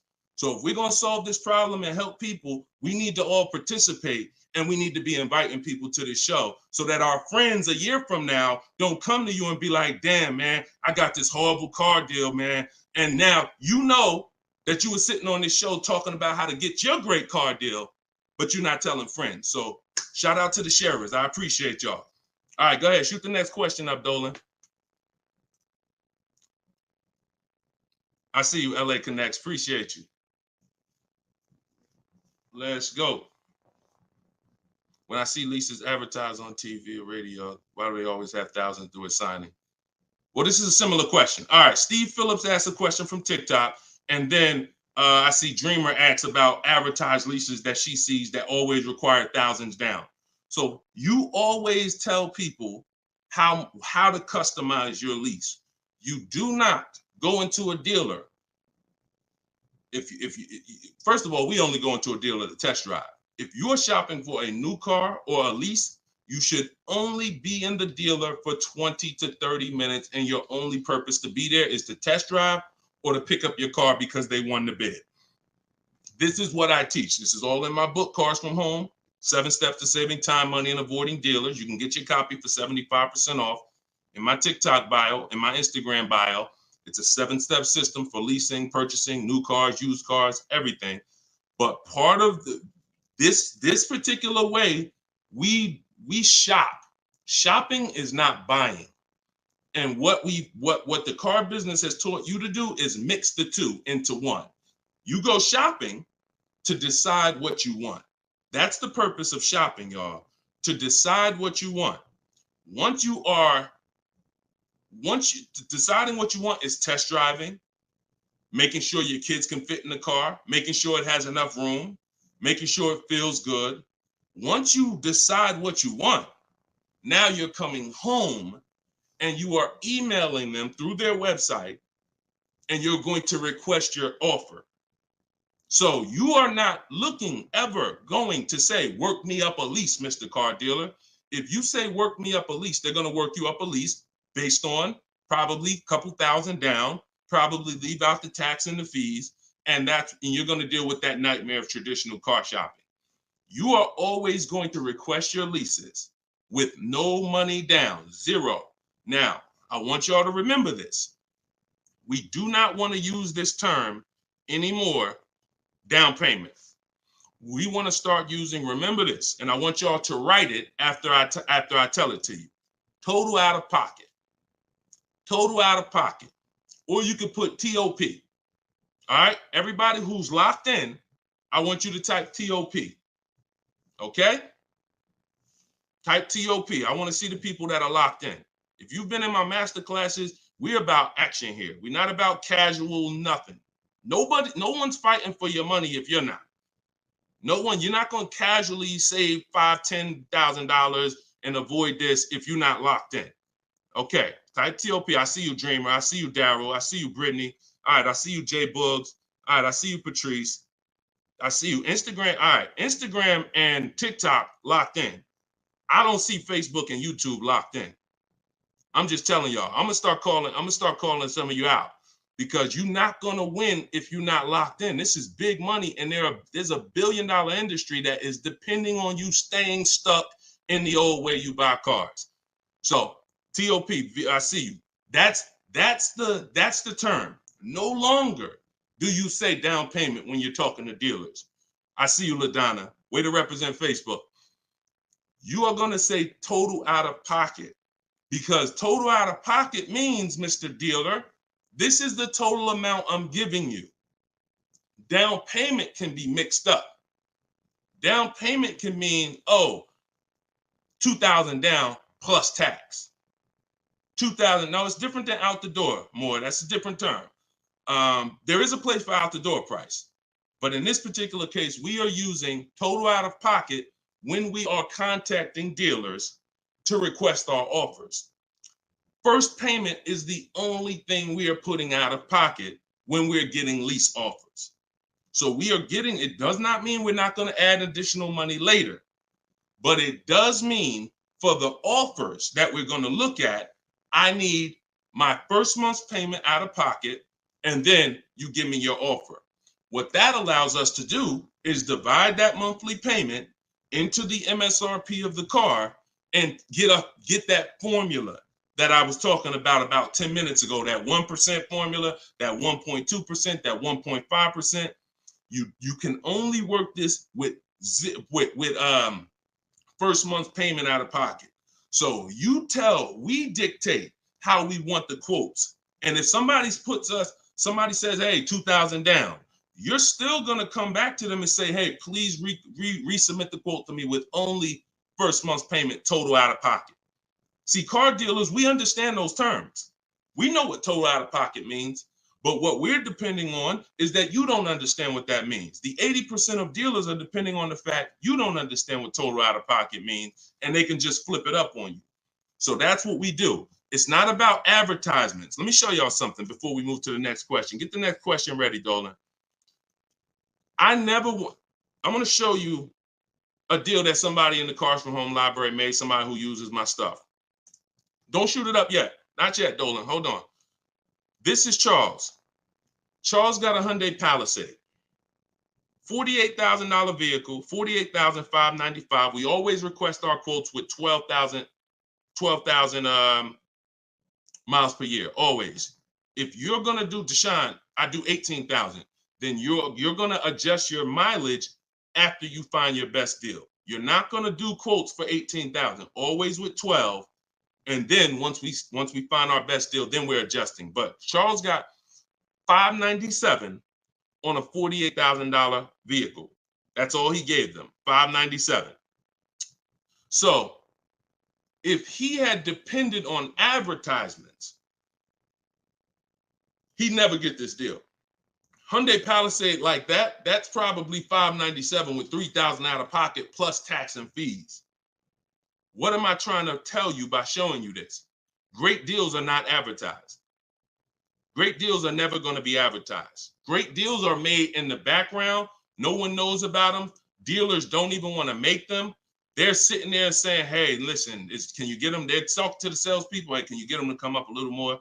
Can you get them to pay another, $50 a month, $40 a month? Can you get anything out of them? No. All right, go make the deal.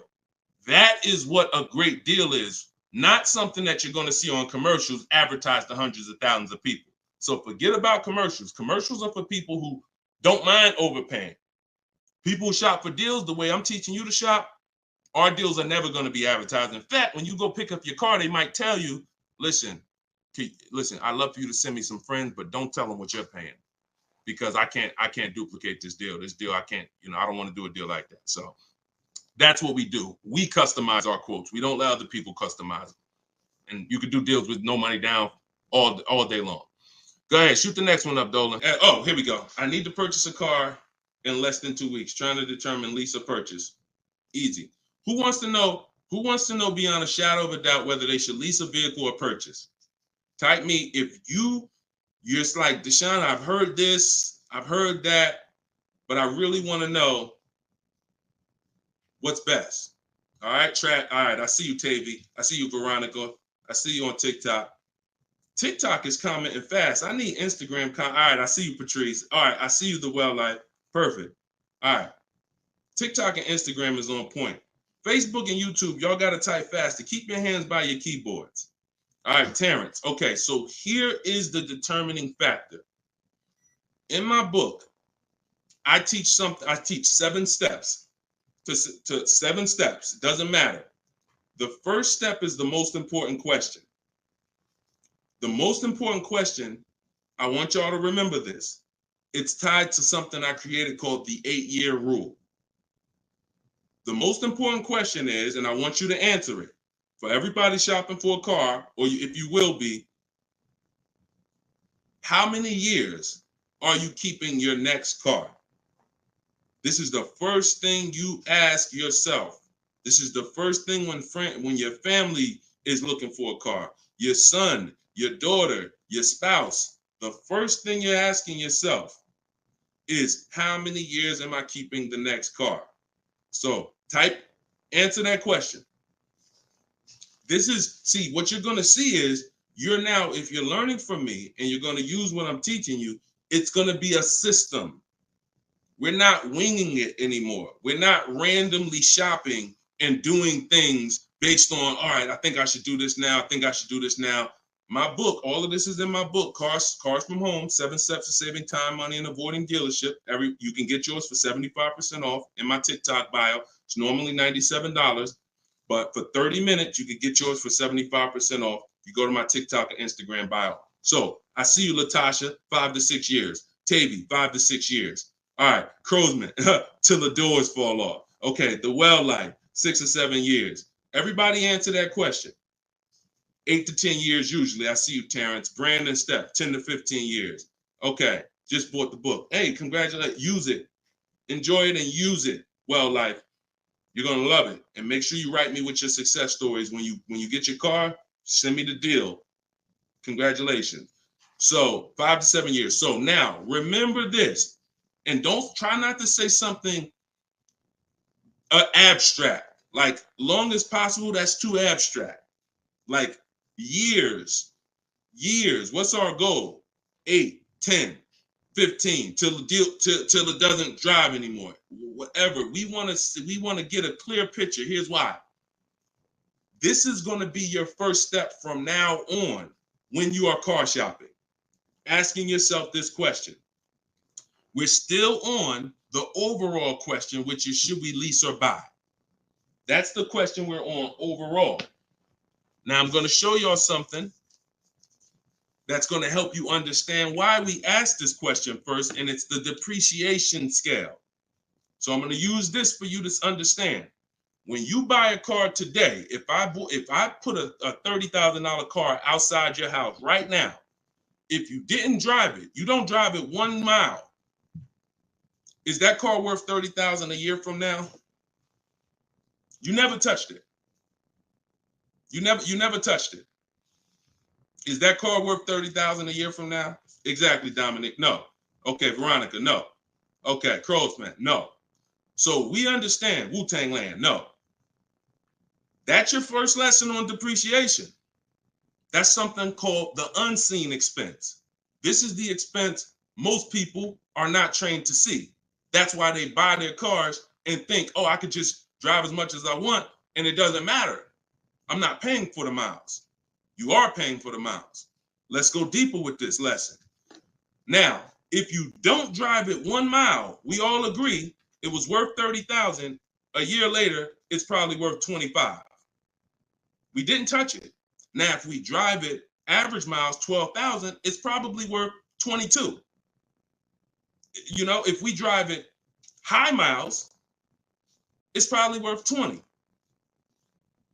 So you see that no matter whether you buy or lease, you pay for the mileage. You pay for your usage. In fact, you even pay if you don't use it. So now, I want to use something a little harder than that. When you understand that, you're going to see, Deshone, okay, if I'm losing that type of money in my car when I buy it, when do I ever get to a point where I'm winning? And the longer you keep a car, the more this starts to level out. So when you get to about 7 years, now you're no longer losing thousands of dollars every year. This is the purpose of the purchase, is to get to a point where your car is no longer losing value every year, and you can keep it, and it becomes something that is an asset because it's not taking money out of your house and you're not losing money. Now, the mistake is when you people who answered, if you're a person who said 5 years, 4 years, 3 years, 6 years, your mistake is buying a car and you trying to replace it while it's still on this type of drop. That's why you're never happy when you go trade your car. That's why you have negative equity, because the asset value is so low because it's dropping like a brick every single time for the first 5 years, every single year, first 5, 6 years. How do we avoid that long term? So every one of you that said, Deshone, 8 years, 10 years, you should be purchasing. Deshone, what if I'm not keeping it that long? You should be shopping for leases, because you cannot compare. Look at Danielle. Look at Danielle. Danielle's lease deal, she got $44,000 Audi A3. She's paying $550 a month. No money down. That same car, if she bought it, would be $900 a month. Every $5,000, some of you know, is about $100 a month on a 5-year loan. Depends on what the interest rate is. So that same car that she's driving for $550 would be about $900 a month to buy. So we have to understand, the leasing versus buying question is so easy once you just follow these parameters. You are avoiding depreciation when you get great lease deals. or you're avoiding depreciation when you buy and keep 8+ years. Anytime in between that and any other strategy, you are not avoiding depreciation. The unseen expense is what's taking the most money from your household, is the unseen expense. Everybody clear on that so far? If you're clear on that, type clear. If you're clear on that, type clear. I call this the 8-year rule. You will not, if you stick to this, you will win every time. And if you break this rule, you're going to lose every time. See, I can't help you get a great deal if you bought when you should have leased. Think about Danielle's deal that I just told y'all about. $550 a month on an Audi A3. Even the person who bought and they were paying $900 a month, even if they saved another $5,000, got a ridiculous deal off the car, which we could get. We help you get the best deal. That's no problem. But if you bought it, you're still $8 something a month. So if your deal is on the wrong foundation, there's no way to get a great deal. So buying versus leasing, the most important question, the 8-year rule, is your first step always. Okay, and I see a lot of people typing clear. So good. Okay, shoot the next question up, Dolan. And I know some of you are like, Deshone, I was taught all my life, don't lease. If you weren't keeping your cars 8 years, then those people who taught you that owe you some money. They're not going to give it to you, but unfortunately, they have cost you money. I followed your process and leased 2 cars. Your approach is easy and very transparent. This is Instagram. I appreciate this. The dealerships could not hide. Appreciate you. Come on. See, that's how I want every one of you talking. That's how I want every one of you talking. We're no longer negotiating to get our best deals. We are sorting and letting people come to us. It's oil and water. You got to complete. Why do you think I represent Unlearn, Relearn? Because I know the first problem I saw when I started teaching this in 2021, I started before that, but God blew me up in 2021. You know, we got 1.5 million followers on TikTok, and everything went crazy since then. We teach, but I was like, oh, people got so much bad information that they got to unlearn. I can't put good information on top of bad information. So you got to be willing to scrap that, realize it's cost you money. It's from people who don't understand cars. They might have bought 10 cars, 20 cars in their life. Now they think they're an expert. And that's just cost you. So you got to be willing to unlearn all of that stuff and learn the new way. And that's what we do here. So I'm glad. Enjoy. I'm so glad you're empowered, Coach Booker T. You're empowered. And that's what I want for everybody. Go ahead, shoot the next one up, Dolan.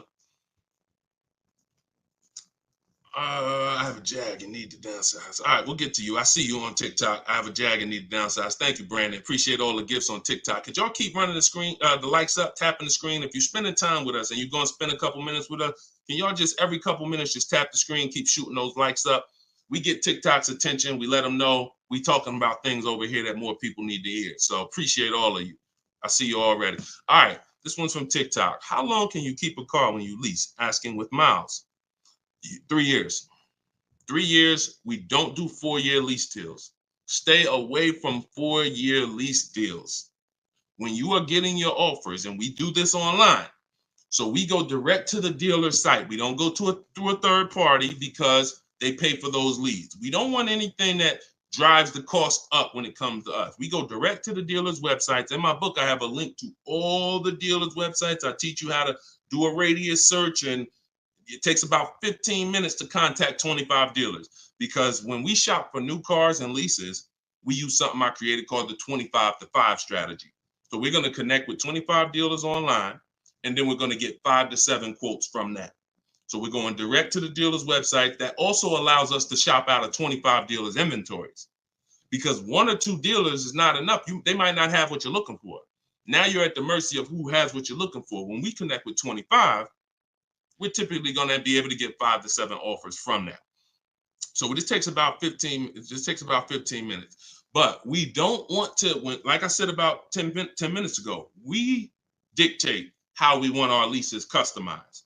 And our leases are always first payment out of pocket, total out of pocket, first payment, 12,000 miles per year.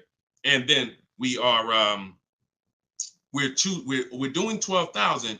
And once someone wins the bid, Out of those 5 to 7 offers, you're going to see, again, like I said, between the Cars from Home book, between the Cars from Home video library, and between my coaching program, we've done this with about 8,000 people since 2021.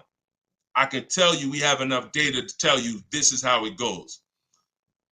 Once you get 5 to 7 offers, you're going to see at least $150 to $200 difference from your best offer to your worst offer. That proves, that's why I say 80% of dealers are overpriced. So once you see that bid, you're going to, but we dictate that 3 years. We don't let people present leases to us. We tell them, this is how I want the lease. And if anyone suggests a 4-year lease, even a 3.5-year lease is too long, because you're eliminating the benefits of leasing, which is switching cars every 3 years. I want the latest and greatest. I want to pay the pennies on the dollar compared to someone purchasing, and I want to be able to switch cars, and most of the time be under warranty, depending on what brand you're shopping for. If you're shopping Chevy, if you're shopping Ford, if you're shopping most brands with a 3-year bumper-to-bumper warranty, once you go 3.5, once you go 4, you're out of warranty. So I don't even like going 3.5. If it's a ridiculous deal for 3.5, maybe, but I'm typically 3 years, 39 months, maybe, and that's in my template. We'll do 3 or 39 months. 2-year lease deals are rare. You don't really see great 2-year lease deals. But if a manufacturer has it, then a dealer would tell you. When we contact them, they'll tell, hey, we got a great 2-year lease deal. Are you open to that? Yeah, we're open to 2, but we're not open to going longer than 39 months. We're paying too long on a car we're giving back. Go ahead, shoot the next one up, Dolan. Great question. All right, I see you. Perfect. Great questions. All right, Facebook. What's the best credit score to have when looking for a good deal on a brand new car? It's no way to dictate that. All you can do is now, if you're at a point where your credit is in that fair range, which is in that low 6s, mid 6s, then I would tell you, if you can, get yourself up to close to 7, get yourself up to 680, 690, 700, because that fair range is but that's really mostly with leases. But even even if you look, some of you are homeowners. When you buy a house, we're trying to get our credit to wherever it needs to be. If it's not there from the get-go, realtors will tell you, get your credit here so that you can get a mortgage. If you have the luxury of time, then sure, work on it. But our process, the bank bidding war process, eliminates the need for you to actually do this, because what it's going to do is going to, no matter where you find yourself at, you're going to get so many bids, you're going to make sure that whatever the best loan was that you could qualify for, you got it. I talked about the bank bidding war at the beginning of the show. So y'all know, if you're on YouTube, watch the replay, rewind it, watch the replay. We are live at 12 and 3 p.m., y'all. We're doing Monday, Tuesday, Thursday, Friday, 12 p.m., 3 p.m. We are live, actually live. But throughout the day, we rebroadcast these shows so that more people can see them. But in any time outside of that, I want you to go back and watch the replay if we answer something that you ask. And you want to find out, if you get the book, you'll see the bank bidding war that I send out with the book. That's how we get banks and credit unions to bid for our loan. But I explained it earlier in the show. All right, shoot the next one up, Dolan. All right, this one showing up from YouTube. Quick question: would you pay $9,000 for an SUV with 164,000 on the dash? It's a 2014. All right, so great YouTube name and picture. Shout out to the Last Dragon. No. Well, look, it's car specific. When we shop for used cars, who's going to be shopping for a used car? Type a letter U. I want y'all to listen up. We use a process called the multiple marketplace strategy. This is in my, now I told y'all, our process for shopping for new cars is, or new cars and leases, is the 25 to 5. Our process for shopping for used cars is the multiple marketplace strategy, because we want to be on every marketplace that has a car. And there's 8 of them: Driveway, Carvana, CarMax, Carfax.com, Car Gurus, AutoNation, Cars.com, eBay Motors, and I'm missing one. These all have different inventory. Now, some of the inventory is the same. I've seen times where you go on you go on Auto Trader, and the price hasn't been updated, but you go on Car Gurus and the price has been updated. So there's a car for 36, same car on Auto Traders is 34. So you must be on all marketplaces. But then there's a process that we use to sort down to get a quality car. First thing we're going to do is, if you are aiming for a car, you need to do a longevity check and a reliability check. This takes 5 minutes. We type in the year, make, model into Google, reliability, and we skim those first couple articles. If you see a bunch of stuff that says questionable reliability, 7 out of 10, 6.5 out of 10, that's enough to eliminate the car, in my opinion. After you type in reliability, and look, my whole process for shopping takes 60 to 90 minutes. So everything I'm telling you to do are 5-minute things, 20-minute things, 15-minute things. We do this right from home. That's why the book is called Cars from Home, 7 Steps to Saving Time, Money, and Avoiding Dealerships. So now, once you do reliability, now you're going to do longevity. Longevity is going to tell you what the data says about that car long term. If it has transmission issues, if it's not known for lasting. Sometimes the longevity records on Google will say this car is known to last 200 to 300,000 miles. So that's the first thing. Thank you, Mr. Super. I see you. That's the first thing. Before we even look at a car and consider it, we got to make sure we do that 5-minute check. Now, once we move past that, now we're moving into our process of sorting down, because we could have a good car with good data, but we could get a bad car based on the previous owners.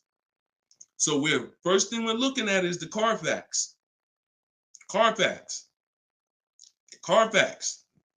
We want to know what that title's like. Is it salvage? Is it rental? Is it frame damage? Is it rebuilt? We're eliminating those. Now we're moving on to service records. This is the biggest indicator, in my opinion, on if a car was taken care of. It's not title history. It's not accident history. It's service records. Service records. So if I see a car and I see that the service has been done year by year, whether it's a one owner, and I can see every couple thousand miles, service. Great indicator. Great indicator. Opposite is also true. Hold on, Darryl, it's in my TikTok bio. You won't leave the broadcast. He said, how do I get the book? Go to my TikTok bio, click that link. You'll see a link for 75% off for 30 minutes. Grab your copy. It'll be in your inbox in a couple minutes. Okay? And everybody who's on here, you can get your copy for 75% off my new digital book. And I do updates. So anything changes in the market, I update it so that it stays fresh, it stays relevant. So once we move past service records, now we're moving to accident history. Now, all accidents aren't created equal. If you see an accident and it says airbags deployed, that's a deal breaker for me. If you see an accident and it says vehicle towed, that's a deal breaker for me. If you see an accident and it says vehicle drivable, minor accident, that's not a deal breaker for me. Depending on, I'll put it in my top 5. Doesn't mean it's going to be the one that wins, but I will put it in my top 5, top 7. So these are the things that you're looking for when you actually are shopping, trying to make sure the car is good. It's not just the year. It's not just the price. Forget about that. That comes later. It's not the mileage. Those things come first to dictate, is this a good car? Car could have 60,000 miles on it. If it has bad title history, bad accident history, no service records, it's a trouble car. So that's the system. As I said, everything I want you to do from now on is shop with a system. So you are not winging it anymore. You follow those systems. Again, there's no guarantees. But if you have a strategy and you're like, okay, I'm taking the steps to do my best to make sure that whatever I put my money in, I've done the due diligence, 9 times out of 10, you're going to win. versus just winging it? Okay, great question. Great question. Shoot the next one up, Dolan. Oh, by the way, I teach a strategy where you might not know. I'm getting ready to give y'all some game. The whole show is game, but I'm gonna get ready to give y'all one of my secret strategies. It's in my book. I got a lot of stuff in my book. A lot of stuff. But a lot of you don't know when you're on these marketplaces. Keep that question ready. We're gonna go to that next one in 2 seconds. That Carfax, many dealers have agreements with Carfax. So when you're on these marketplaces, you might see Carfax, they'll try to sell you a Carfax. What we do is we bypass we'll go to the dealer's website and we'll see if they have a free Carfax there. Because if that dealer has an agreement with Carfax, that means every car in their inventory, they'll be able to get a Carfax on the dealer's website. I told you, we use Carfax because Carfax is the only one right now that shows service records. The other auto check does not show service records. And I will not buy a car, and I would not suggest you ever buy a car without seeing service records. All right? That's what we do. Go ahead, shoot the next one up, Dolan. What does residual amount mean? Well, that's the amount that okay, so let's say when you lease, there's a percentage you pay for, and there's a back-end percentage. The back-end percentage is what they want the car back for, and they're going to sell it and, make money. Now, we'll see if we can sell it. We always see if we can sell a lease, if we can make money. We do an equity assessment at the end, but the residual amount, let's just say the car is broken into 2 halves. 40% is what you're going to pay for, and you're going to pay interest on that 40%. And then the 60% is what's left, and that goes back. That's what happens when the dealer comes back. That's when you give it back to the bank, not the dealership. That doesn't matter to us. We do not shop based on residual values, money factors. We do not shop based on that. We get bids because we can't control that. I've had people in the years come in, Wall Street finance guys come in with their finance calculators, asking me the money factor. And when I give them the money factor, we're converting it to an interest rate multiplied by 2,400. And they're like, okay, they're doing all this math, and it's not going to help them because all they're doing is one-to-one negotiating. You don't get your best deal doing one-to-one negotiating. You get your best deal by making multiple dealers submit offers and bids. So you can know the residual all you want. You don't know the rebates. What if there's no rebates? You don't know that. You don't know you don't know if I'm an 80% dealer and I'm not going to discount, or I'm going to mark my car price up $2,000 and then take off that $2,000 and make you think you won. But all I did was take off the $2,000 that I was overcharging anyway. So you don't know who you're dealing with. That's why one-to-one never works. Sitting at home and getting bids from at least 5 dealers. My way is the 25 to 5. We're going to connect with 25 dealers online on their website, send them my template. You can send them an email, letting them know what you want. In my book, I have links to my templates and my video library. You're using all my stuff and you're not talking. We connect with 25 and we're looking to get 5 to 7 offers. That's the only thing we can control. We can't control the residual amount. We can't control the money factor. We don't shop like that. It's not going to help you. In fact, it'll slow you down and it'll hurt you because you're overanalyzing things that don't even matter. And trust me, I love numbers.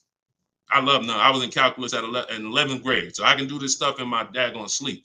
But what I don't want is to teach you to do that because I don't do that. It doesn't take that. None of these people that you see, look, when you see Eddie, matter of fact, he bought, hold on. When you see, look, let me show you Benita. Benita in the middle of the pandemic. The reason why I always show Benita is because in the middle of the pandemic, she got a Kia Telluride when people were paying $5-10 grand over sticker form. Kia Telluride, $600 a month, 36 months.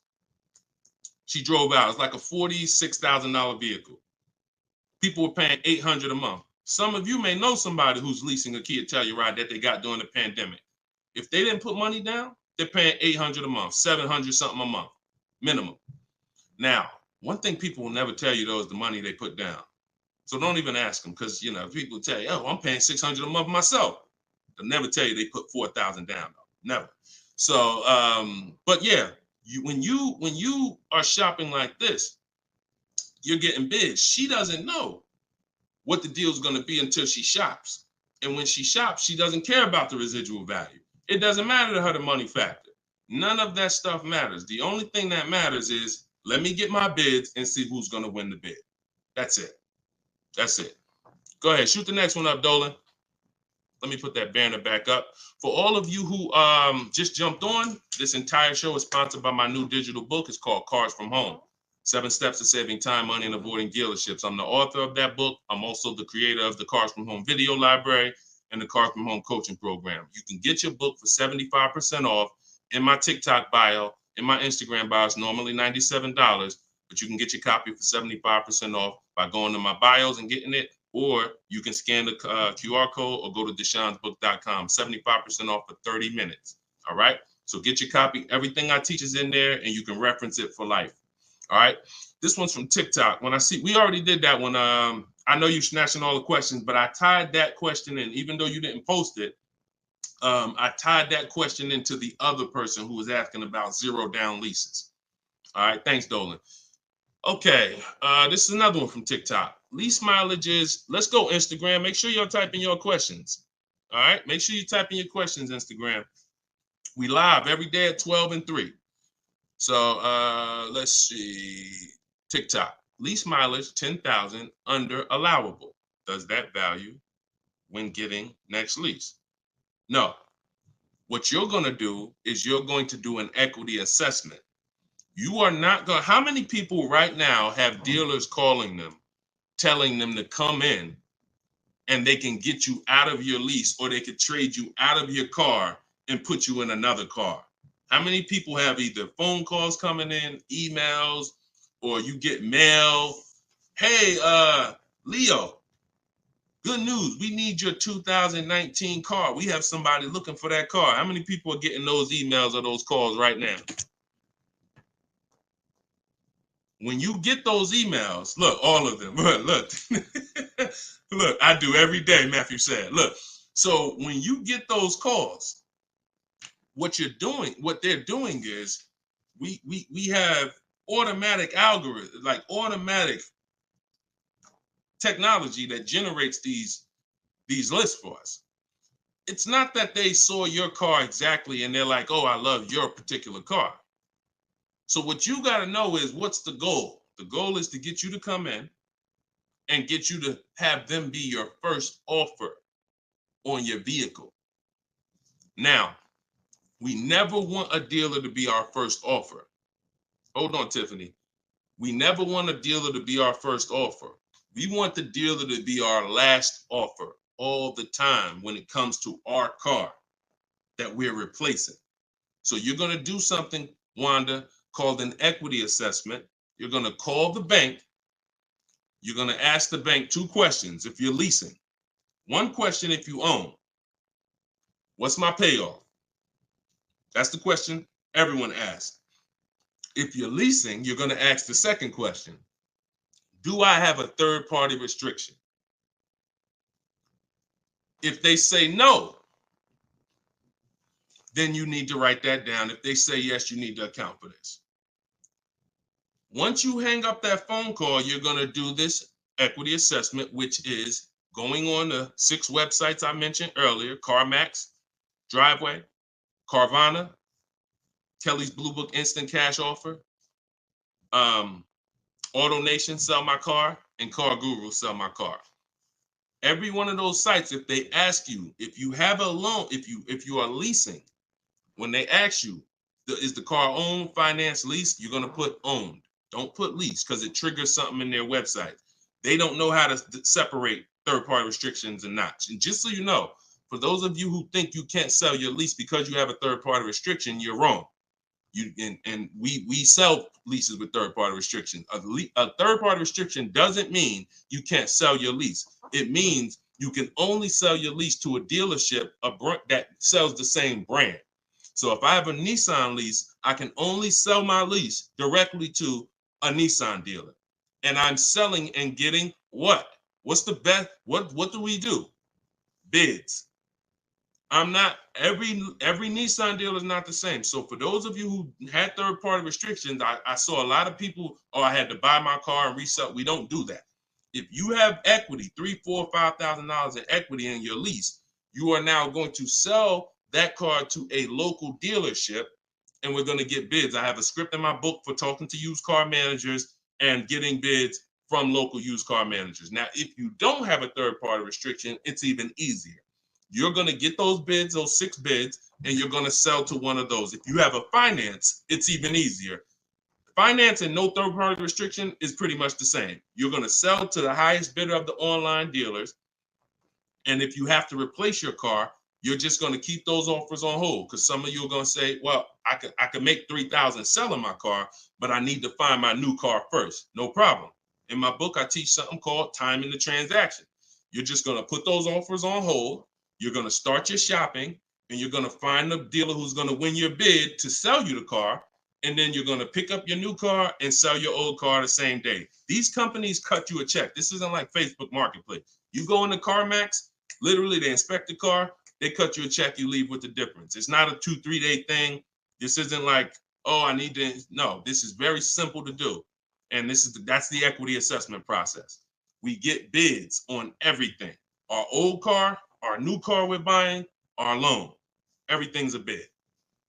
All right, everybody clear on that? If you're getting value out of the show so far, I want you to type $signs. If you're getting value out of the show so far, type $signs in the comments. I want to make sure that we're getting value out of what we're talking about. And then we're going to go to Tiffany's question. All right, I see you, Brandon. All right, perfect. All right, I see you, Denise. I see you, Terrence. I see you, user 977-163-105-3712. I see you, the Wildlife Diva. Perfect. 36 Chambers. Richard, I see you. Perfect. All right, wonderful. All right, shoot. Can you pull Tiffany's question up? I purchased the book and reviewed the email. How it hasn't downloaded since I did something wrong. Dominic, just as soon as you purchase the book, I give you a support email. Don't DM, because we have 2 million followers. We're blessed, thank God. DMs, we get hundreds of DMs. You get a support email. Let me know if you got it, and then just if there's anything, we'll get you the book. We'll send it to you manually. Okay. So just hit me with that. Just make sure you got it. All right. So Tiffany said, this is from TikTok, would you finance your lease at the end?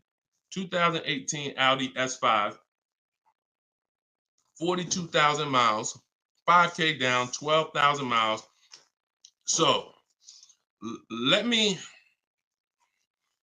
when I talked to you earlier, you have to ask yourself the same question. If you were here earlier, the most important question is, how many years are you keeping the next car? You're going to ask yourself the same question right now, because you're about to buy another car. You have to see your lease. Buying your lease, you have to see it as buying another car. It's a used car. That's what you're doing. Hold on. Okay, LA Connect, do me a favor. Hold on. LA Connect, shoot me a DM. I'll look for your DM. And you get the support email. You don't get the support email. As soon as you purchase, the thank you page says, here's the support email. So, and check your spam and check your junk folder, okay? Because we got a pretty sophisticated email technology that is spot on most of the time. I'm not going to sit up here and tell you it's perfect, but I mean, we deliver a lot of books without issue. So sometimes it's in spam, sometimes it's in the junk folder. Okay, so that's how you have to see buying your lease. You're buying a used car. The only difference is it's your car. That's the only difference. You don't, instead of going to look for a used car, you're saying, I'm going to buy that used car. So the same question exists. How many years are you going to keep the car? Now, if you say 8, you're not going to break the 8-year rule. Then you could buy it. But if it's not 8, it makes 0 sense not to be shopping for another lease. I'm going to tell you why. One, the depreciation. And I'll talk to you about, I'll do a quick scenario of, because some people say, Deshone, when I buy used cars, they don't depreciate as much as used cars, but you still pay more than people who get great lease deals, than people who get great lease deals. You're still paying more money, and now you're paying more money for a for a worse car. So, but when you are looking at these scenarios, most people are going to finance for a 5-year or 6-year loan to buy their lease out. but you've already had the car for 3 years. So you have to say to yourself, what's the likelihood I'm going to keep this car that I've already had for 3 years for another 3 years? Tiffany, if you didn't get if the new lease payment, if that's not the best offer out of 5 dealers, then that doesn't matter to me. Because we don't care about what one dealer says, especially a dealer who's going to try to see you. Some of you are too loyal to these dealers, and you got to stop. I'm not loyal to any dealer. No one who listens to me is loyal to any dealer. We are done with being friends with dealers. We don't need to go to a barbecue with our car salesman. We don't need to do that anymore because we need to make car salespeople compete and different dealers compete. Tons of people will walk in, get one quote from an old dealer or a dealer that sold them 2 cars, and that quote is $900 a month, and they're like, oh, I guess that's what the car costs. Not realizing, no, that's what the car costs from that dealer. That's what it costs from that dealer. Your competition is going to be $1,000 a month, $1,050 a month, $850 a month, $790 a month. I told you, when you shop the correct way, you are going to expose the dealers that are overpriced. That's why that person who came on here, who Dolan put that comment up that said, hey, I use your stuff, dealers can't hide. Because it's an exposing of the overpriced car dealers. We see the people who are overcharging us, because when we see that best offer is $790, and then we see another offer for $840, another offer for $890, another offer for $920, we realize all of those other higher price offers were taking a shot at us, hoping that we weren't going to shop them. But that's okay. We're buying from the 20% who beats their offers. So before we ever make a decision to leave, we must shop 5 offers, and none of you are going to realize that this is right. See, like I said, between my book, the Cars from Home Library, and my coaching program, we've helped 8,000 people since 2021. These are the numbers. 80% of dealers are overcharging you. And if you don't have multiple offers in front of you, at least 5, you're not going to ever find the best price dealers. And you don't do this the hard way, going into dealer to dealer to dealer. You do this sitting at home on these dealers' websites, requesting your offers, looking at offers strategically. That's why my book is called Cars from Home. My system is called Cars from Home. We spend time here. We're not in a dealership for more than 30 minutes. Okay? So getting back to your question about buying your lease, I'm not buying a used car. I'm not switching my strategy. The philosophy of going from a lease to a purchase is a total strategy shift. That means I'm going from a short-term person who doesn't like maintenance, who doesn't want to put more long-term, who doesn't want to keep a car long-term. I want to be under warranty most of the time. I want to drive cars for pennies on the dollar, compared to people who buy. Now I'm switching that to become a long-term person, because there's a different set of values when you're buying cars for 8 to 10 years to 12 years. That means I'm going to pay off my car. I'm going to get to the point where it's not depreciating a lot anymore. I don't care about having the latest and greatest. Once my car's paid off, I just got a car that's 7, 8 years, 9 years old, but I'm going to keep it in my family for a long time, and I'm going to win that way. I'm going to win by having that car 10 years. The longer I keep it, the less I paid for it. If I keep a car 15 years, the less I paid for it. I keep it 12 years, the less I paid for it. So it's 2 sides of the spectrum. That's why when you buy your lease, you're going from one mindset to an entirely different mindset of buying a used car. So the best thing to do is just learn how to shop the way I'm teaching you to shop, so that you can get great lease deals. They are out here. I showed you Bonita. Bonita got a great lease deal middle of the pandemic. Middle of the pandemic, when there was blood in the street, people coming out of car dealerships with axes in their head. That's how much they overpaid. That's how much they overcharged. Yeah, 10,000 over sticker, 8,000 over sticker. Bonita's taking deals down. We've been doing this, but the only way you're going to get great deals is to stop shopping the way they want you to shop, and start shopping the way you should shop, which is being in control, making people bid for your business. And you're going to get entirely different results. You're going to realize, dang, these dealers been overcharging me. That's perfect. That's perfect. All right, go ahead, Dolan. Shoot the next one up. We got a couple more minutes. Try to get through as many as possible. All right, this one's from Instagram. I'm reaching out to dealers. Point. I'm ready to compare price. I don't know what to say. You don't talk. If you're doing it my way, you should be on their email. Now, if you're doing it the manual way, which I'm not even going to teach anymore, I used to say on some of the older broadcasts, I would say call, talk to a sales manager. But I want to do it by email. We go to a dealer's website, we use the contact tab, we tell them what we want, and then we're having conversations from there. Now we do that. We do that with 25 dealers. We always get a separate email. These are the little things that we must do to make our in my book, in everything I teach, it's for a reason. We get a separate email, we get a Google Voice phone number, because we're not talking to people. If we're talking to anybody, we're talking to sales managers. We are not talking to salespeople unless we're setting up a test drive. And even that, there's a way we do it. We want to talk to the most experienced salesperson. We want to talk to the person who has a great history, who everybody loves. We want to talk to the person, because the wrong salesperson won't even have the car ready for you when you get there to test drive. New salesperson just started, he over there, thinking about how he'll just, so we got to even act for the right salesperson to set up a test drive. But we're not talking. See, when you're not talking, you can stay out of emotion. Even the first time you use my stuff and you start using my scripts and my templates, you're still going to be a little emotional, unless you're just, some of you have a very like stoic personality. Some of you have a very, whether it's military or whether it's just your natural personality, you don't get emotionally involved. This is what you need to be. And some of you who are emotional, you're going to see there's no reason for me to be emotional anymore using this. I'm at home, I'm in control, I'm making people bid, and I'm not talking to people where they can get me emotional and I can say something that's going to hurt me or cost me money. So we are doing all of this online through their website, letting them know what we want, requesting our offers.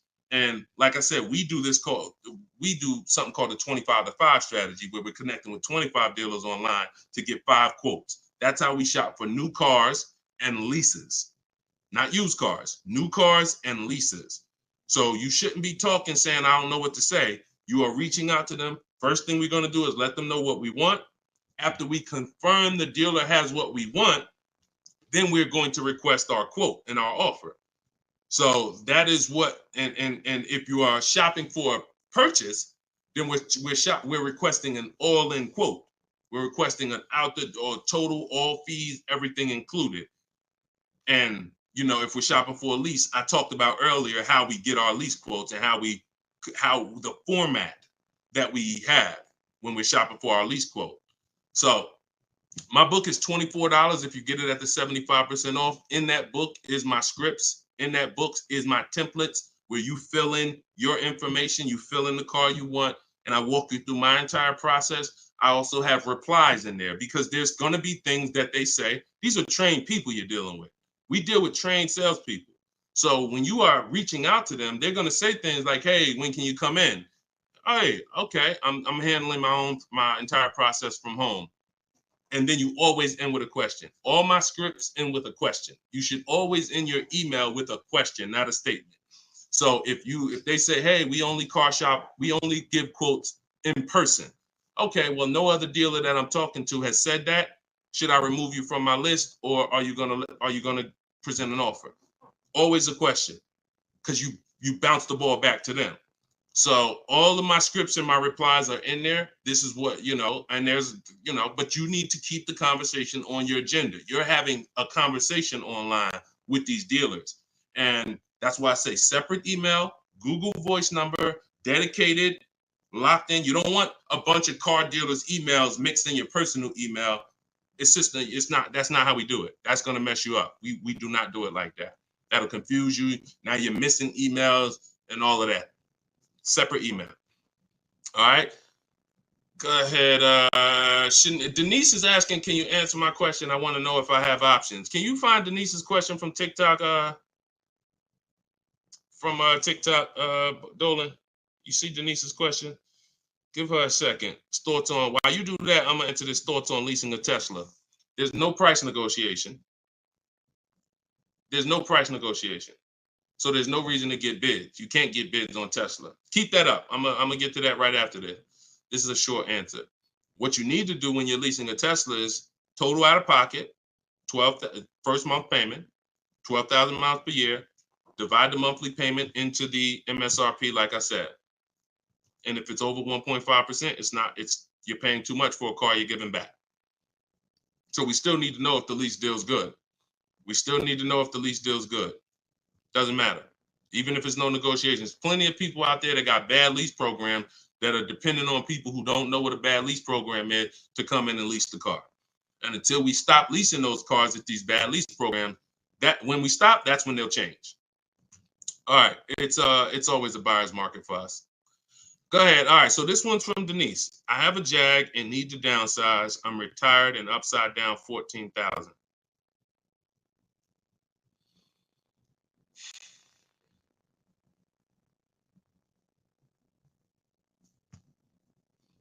See, here's the bad part about negative equity. The damage is done.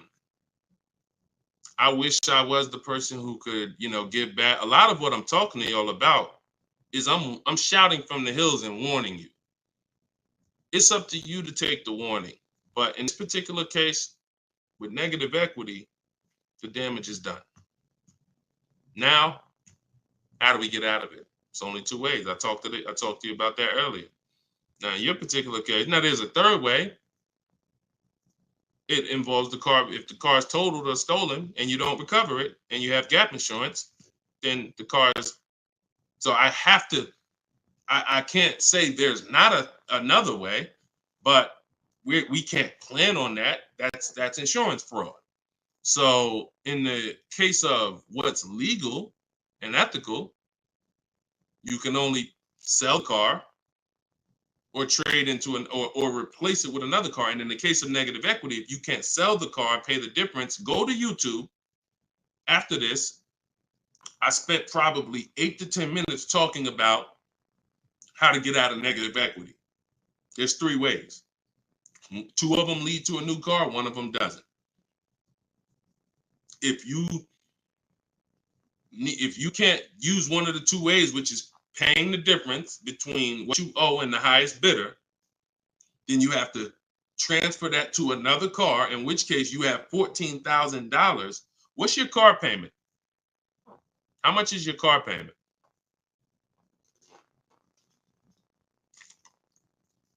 And if you need to downsize because you want a smaller car, okay, $769. If you need to downsize because what's the reason that you need to downsize? Is you need a lower payment or you just need a smaller car? Lower payment or smaller car?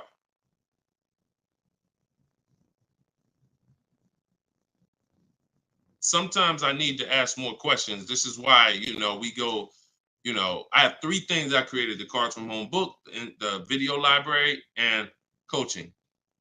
In particular cases, I need to ask more questions before we could give a custom answer. Lower payment. So you got to look at it like this. Most people should be transferring negative equity into a lease. Now, once you actually bring 14,000 over, and your negative equity amount should always be based on you getting the offers. It shouldn't be based on what you think or what a dealer told you the car is worth. So that's one thing. Let's start there. Equity assessment, you need to rewatch the show. You need to see that segment. If you have my book, you need to follow the segment on the equity assessment to find out what your real negative equity is. That is on a 39-month lease, bringing that over, you're talking about 14,000. That right there is $358 a month. You know what you possibly could do? Try listing the car on Swap a Lease. Now, if that payment is good for the car, let me see. Did we? You got a Jag. Depends on if $769 a month. Now watch this. If $769 a month is a good payment for that vehicle, then you can list it on Swap a Lease, and then you could have someone take over the payment. But it got to be a good deal. If they could go out and they could get a $600 payment on that same vehicle, then they're not going to take it over. So this is another option for you to consider. Now, if it might even be advantageous to you to list that car and contribute some. You might say, all right, I'll pay $100 and all right, my payment's $769, I'll pay $100 and somebody take it over for $669. Whatever you need to list it for to get out of it, to have someone take it over, may be advantageous to do until the lease ends. And then you go and get yourself a very inexpensive car that you can qualify for, because if you have someone take over the lease till the end, you could probably go get yourself something, lower payment, but that car coming into the deal, you're going nowhere, because $14,000, unless you got cash. If you got some cash, then yes, cash can solve all things. Get the offers, follow the equity assessment. You might pay the difference or transfer it over. You can't transfer it over because, like I just said, your negative equity alone is $350 a month. And that's without the interest that's going to be. It's probably going to be about $380 a month. So what's the note? Yeah, so that's what you should consider.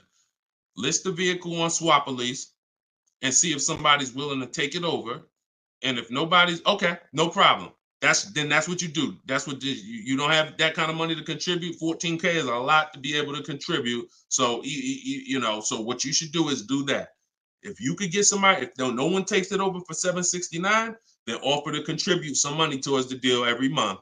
Now, if you, no matter what, and then what you're going to do is you're going to go and probably, you're going to ask yourself the most important question for your replacement car. If you're not keeping 8 years, you should be looking to lease the next car and get yourself an inexpensive lease. If you are keeping it more than 8 years, then you can buy. But you're just going to use the same process. But you got to get rid of that car first. And I think with your scenario, that might be the best way to do it. All right. Good question, though. It's good question. Keep us posted. And, that's what we do. Look, we are live at 12 and 3 o'clock p.m.